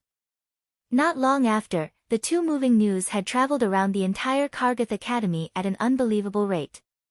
The freshman martial arts competition's second place, Tai Ta, actually became Kargath Academy's headmaster's apprentice. Moreover, he had an intense fight with the cultivation genius, Qing Mingxiang. The freshman martial arts competition's freshman ruler, Changyang Xiang Tian, used only his bare hands, and managed to force a middle saint level, Luo Jian, to use his saint weapon in a battle. Finally, Luo Jian disturbed vice headmaster Bai An, and ended up being confined in the contemplation hall for a whole month as punishment.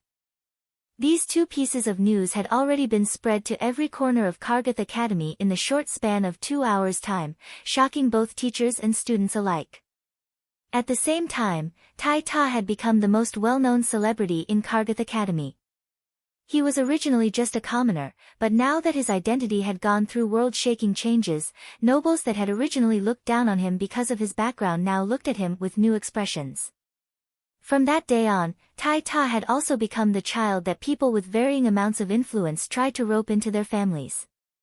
Although Jian Chen's name had also spread around the academy, it had already completely been overtaken by the extreme radiance from Tai Ta's news. However, Jian Chen paid no mind to it. Despite this, there were still many female students that looked at Jian Chen with sparkling gazes of infatuation. Jian Chen's appearance was extremely handsome, and was definitely not any lower than any other male in Kargath Academy. Combined with his unique grandeur and his powerful abilities, he was definitely a lady killer. Thus, in Kargath Academy, Jian Chen had become the White Prince in many of the girls' hearts. Ever since the battle at the library, Jian Chen's days had been anything but calm. Every time he entered the school grounds, he would be swarmed by countless male students trying to come up with various excuses to fight him. Even when he went to the library to read, he would still be harassed by quite a few people, making it so that he couldn't even read peacefully. Up until now, Jian Chen had also acted and disciplined a few people because they had been condescending children from rich backgrounds. However, perhaps because Jian Chen was too forgiving in his discipline, his attempts had close to no deterring effects, and were pretty much completely overlooked. Finally, the helpless Jian Chen was forced to bring the books back to his dorm to read under the vice-headmaster's permission. Aside from reading, Jian Chen spent almost all his spare time cultivating. The time flew by, and in the blink of an eye, 3 months had already passed. It was morning, and the sun had just risen. Sitting cross-legged on his bed, Jian Chen gradually opened his eyes, and in that instant, a light flashed within his eyes. Jian Chen lowered his head and slowly spread out his palms. He saw that his hands were empty, as the Class 3 monster core he had been holding had already completely disappeared. Sensing the strong saint force flowing through his body in a manner similar to great rivers, Jian Chen finally smiled. He had broken through to the 10th saint force layer. After 3 months of cultivation, he had already broken through to the 10th layer. He was only one step away from reaching the saint level, and could break through at any moment. The Class 3 monster core from the freshman martial arts competition had already been completely used up by him. Although it was said that Class 3 monster core contained large amounts of energy, the amount that Jian Chen needed for his cultivation was far greater than that of an average person's. After all, the abilities that he achieved through his cultivation were extremely terrifying. Thus, a Class 3 monster core that could allow an average person at the 8th layer reach a middle saint level, could only help Jian Chen reach the peak of the 10th layer.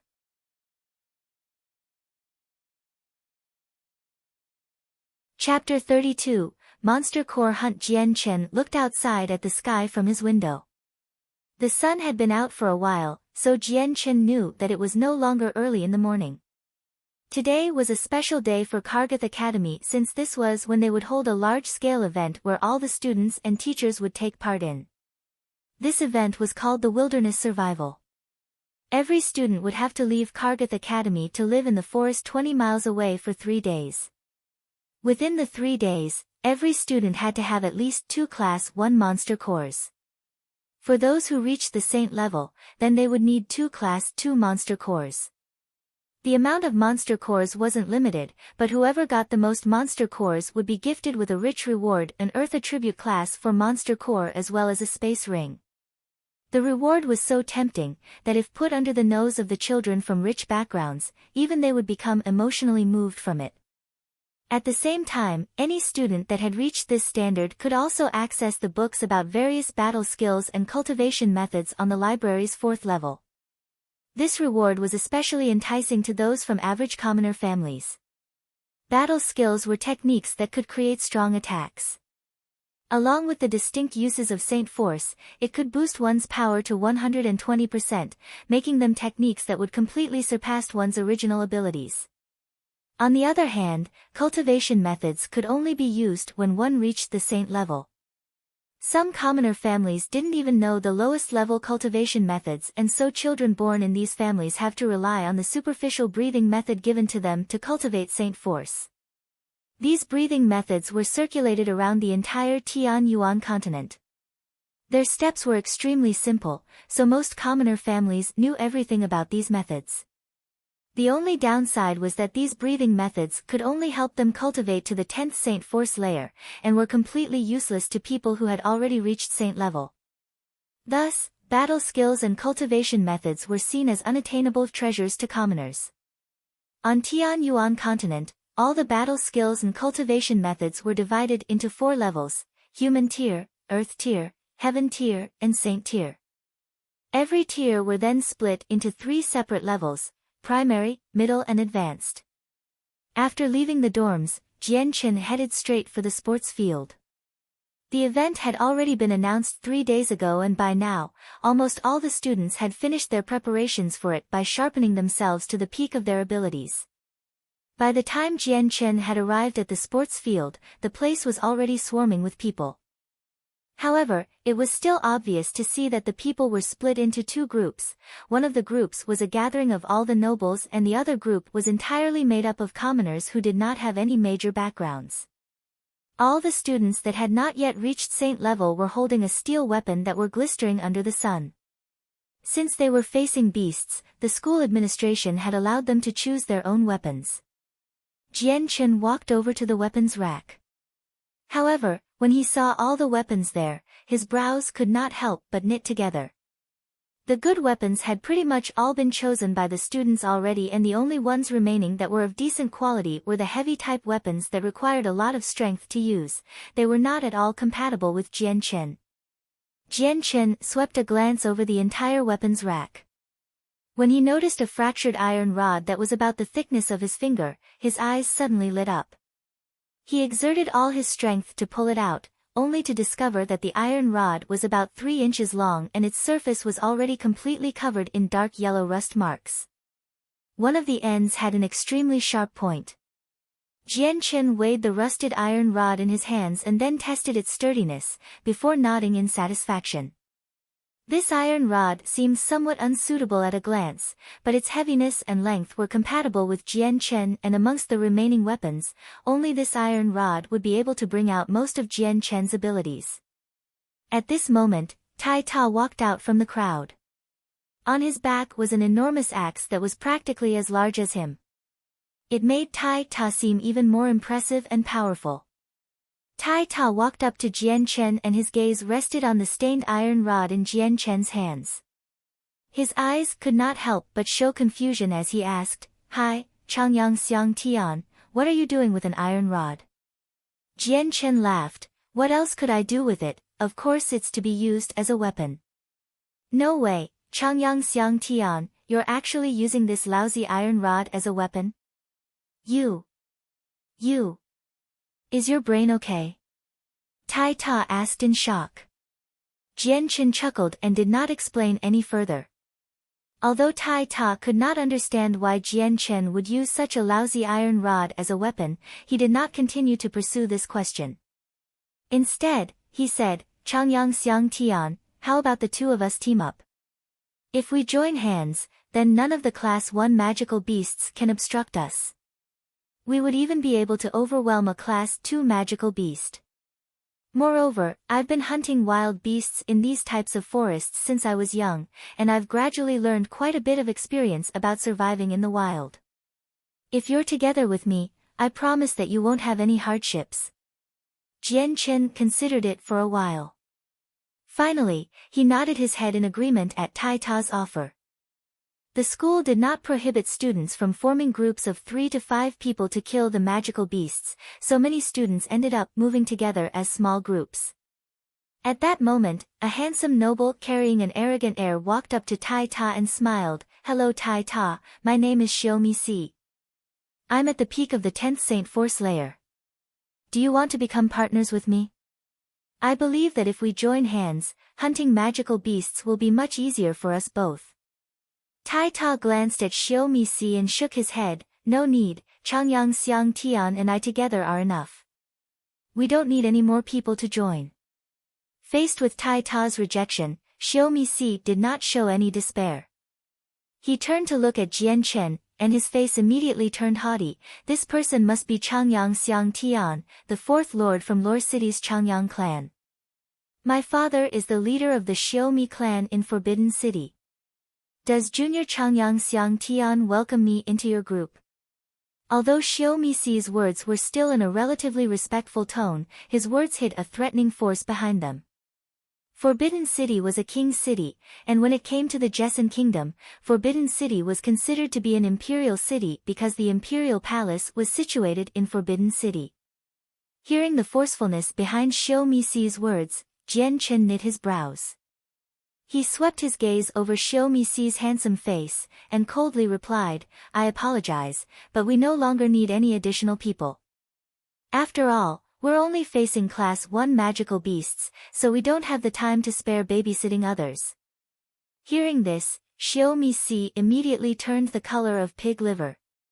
His face darkened at Jian Chen's meaning, and it was obvious that Jian Chen was looking down on Xiaomi Si's abilities. Xiaomi Si's face grew stormy, and he maliciously glared at Jian Chen's indifferent expression, before coldly snorting and walking away.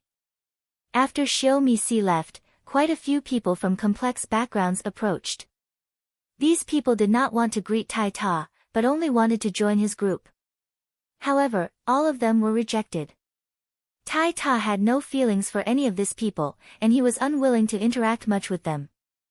After everyone had left, a youth around 20 years old, with a tall and sturdy stature, not very different from Tai Ta's, walked over from the distance. He walked straight towards Jian Chen, and reached his hand out to strongly pat Jian Chen's shoulder and laughed. "Fourth brother, you've become the school's celebrity now.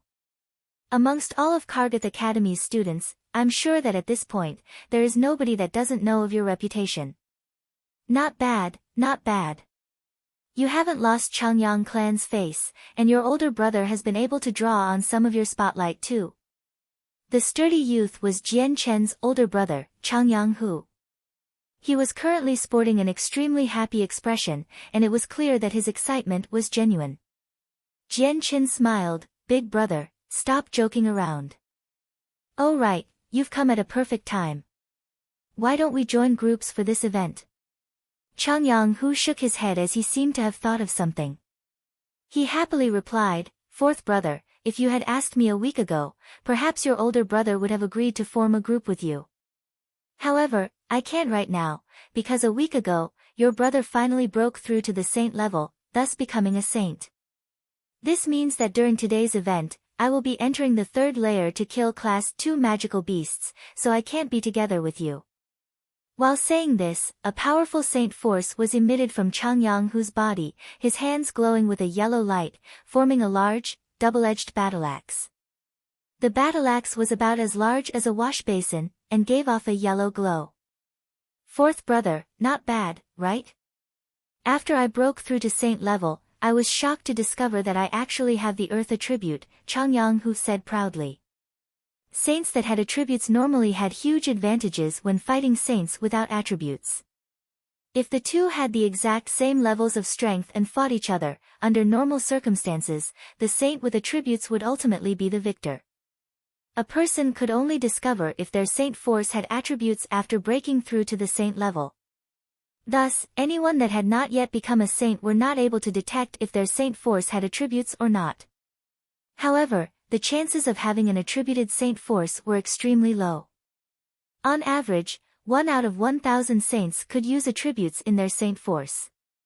In addition, pretty much all of the ones gathered in Kargath Academy were the ones that had the highest potential in all of Jesson Kingdom.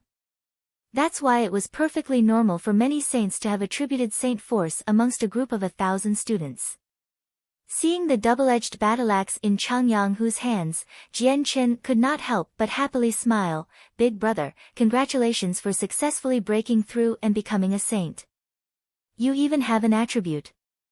Changyanghu's expression was extremely happy, and he reached his hand to point at a few youths that were with him. "That's right, fourth brother, I must introduce these people to you. These are the relatively outstanding children directly under my command. Their names are Changyang Ao Jian, Changyang Feng, and Changyang Shao Tian. We greet the fourth master." The three youths simultaneously bent over in greeting, their attitudes extremely respectful. The hierarchy in the Changyang clan was extremely strict, so although they were the more outstanding members of the Changyang clan, their statuses were much lower than Jianchen's.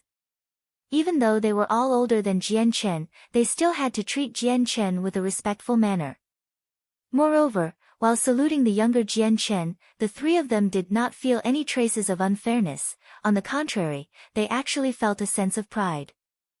After all, Jianchen had managed to defeat the saint, Ka Diyun, when he was only at the 8th Saint Force layer, and had managed to fight to a standstill while barehanded against Luo Jian. Finally, he had even forced Luo Jian to use his saint weapon. All of Jian Chen's achievements made the entire Kargath Academy sigh in admiration. In the presence of the other members of the Changyang clan, they couldn't help but feel proud. Not just because Jian Chen was a member of their clan, but that because he was the fourth lord of the Changyang clan.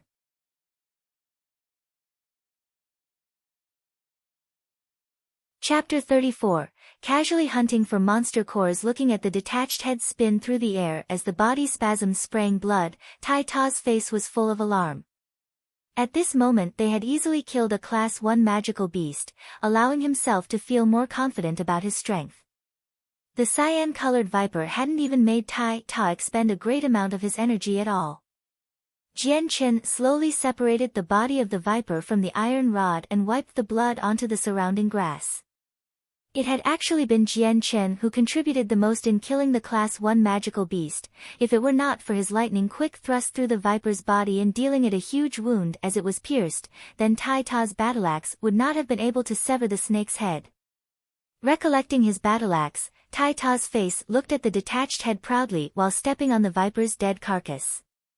Changyang Xiang Tian, this is a Class 1 magical beast. How weak it was. Jian Chen laughed as he heard Tai Ta. It's not that the magical beasts are weak, it's because us two combined are too strong. Besides, this Class 1 magical beast wouldn't give much trouble for even a person who just recently broke through to becoming a saint. Tai Ta returned Jian Chen's smile and wiped his battleaxe dry from the blood.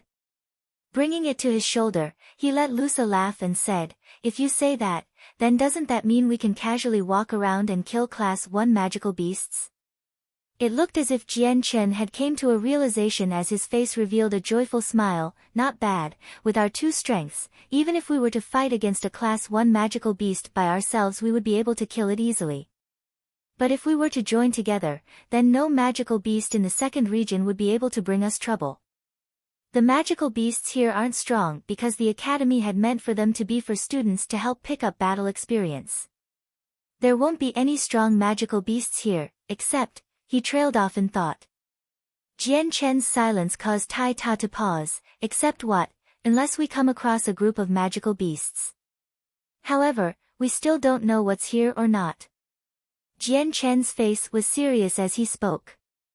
With his strength, Jian Chen would not find any problems if he came across a Class 1 magical beast, but if he came across a whole group of them, then there would be no way at all.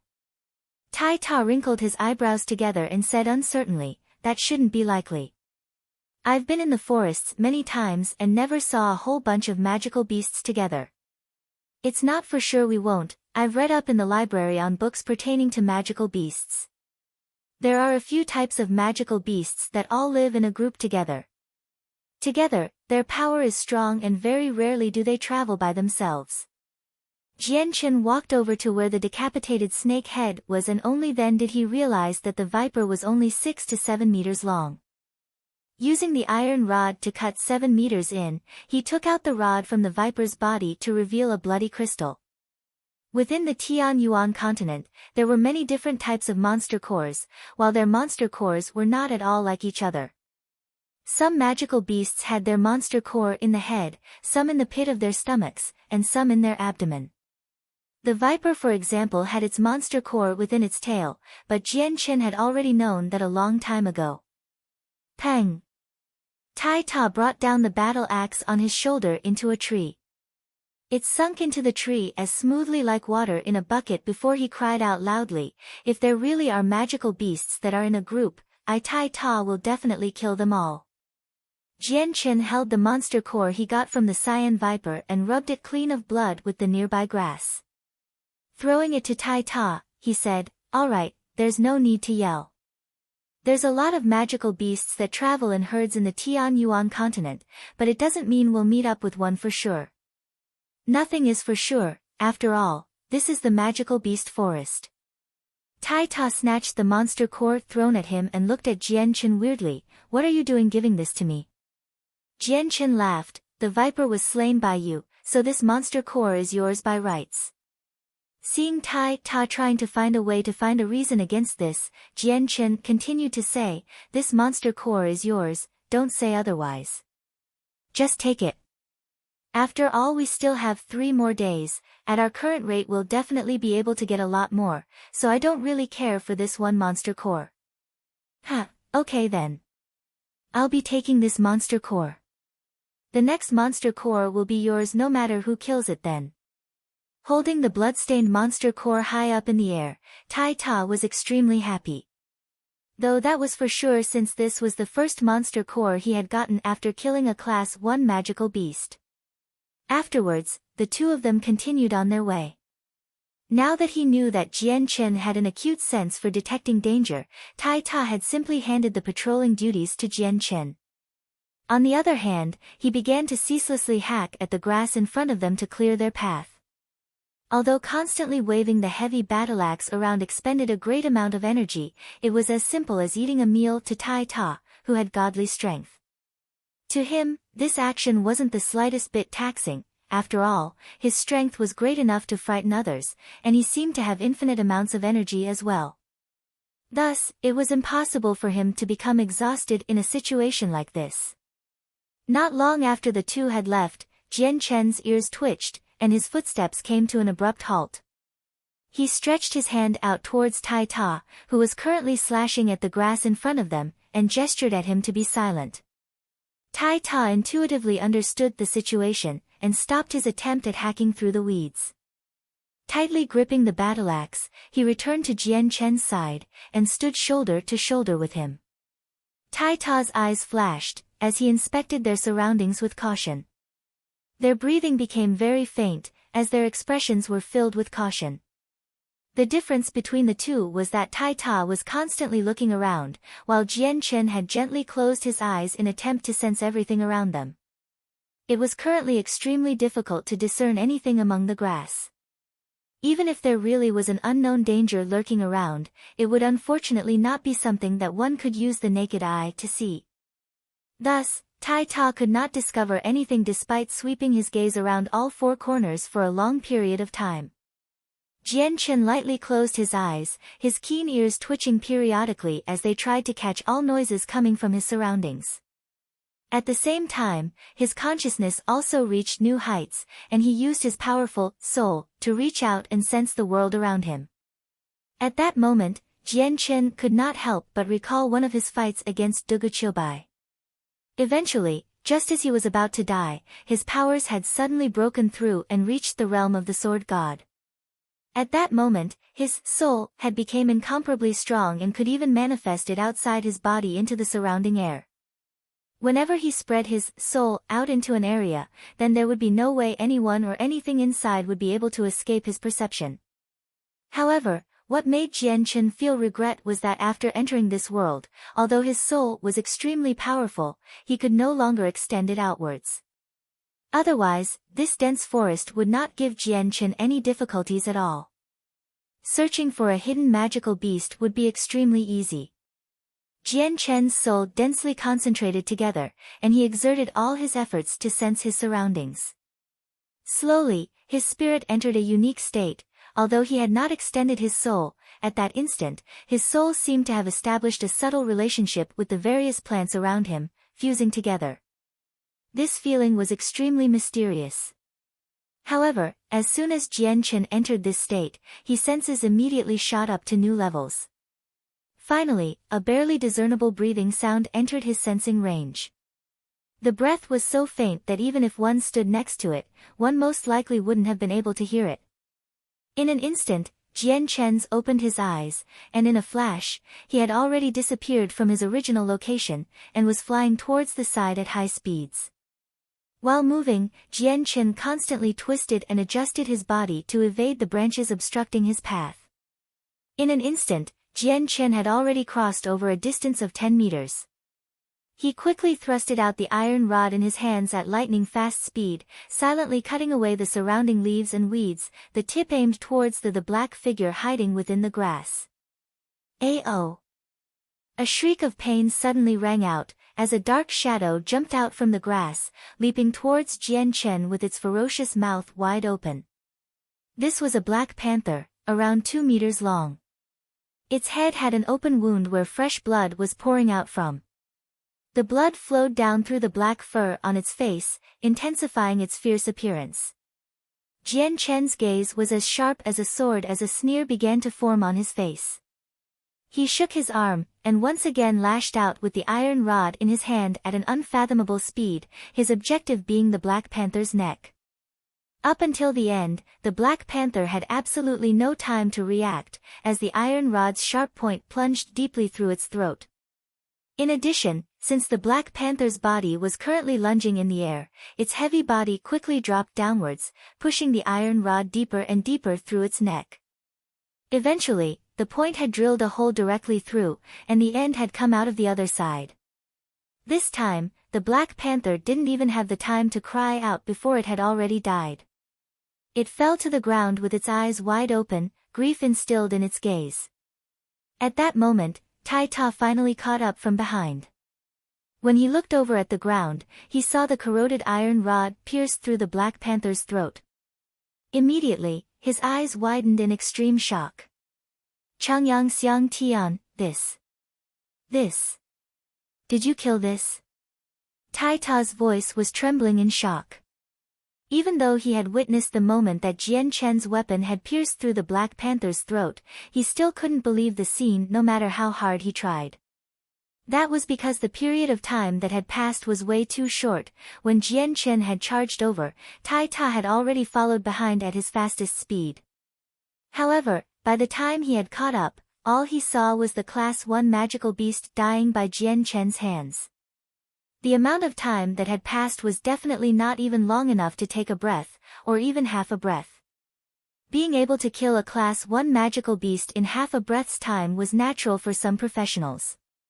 However, Tai Ta clearly knew that Jian Chen's abilities had not yet reached saint level. Moreover, the weapon he was using was a mere corroded iron rod. Jian Chen placed his foot on the Black Panther's head, and gradually pulled out the iron rod. As if nothing had happened, he said, "That's right, I killed it." However, it was just a coincidence. Originally, there was no way it would have died so quickly. However, it kept approaching my weapon, and in the end, its life was extinguished before it could even cry out in despair. Hearing this, Tai Ta rubbed the back of his head, and doubtfully glanced at Jian Chen's indifferent face. In disbelief, he asked, "Is that true? You're not lying to me?" Jian Chen laughed, "Of course it's true. Why would I lie to you?" Seeing Jian Chen's sincere expression, Tai Ta was beyond puzzled, and muttered, "Do such stupid magical beasts really exist, to actually give itself up to a weapon?"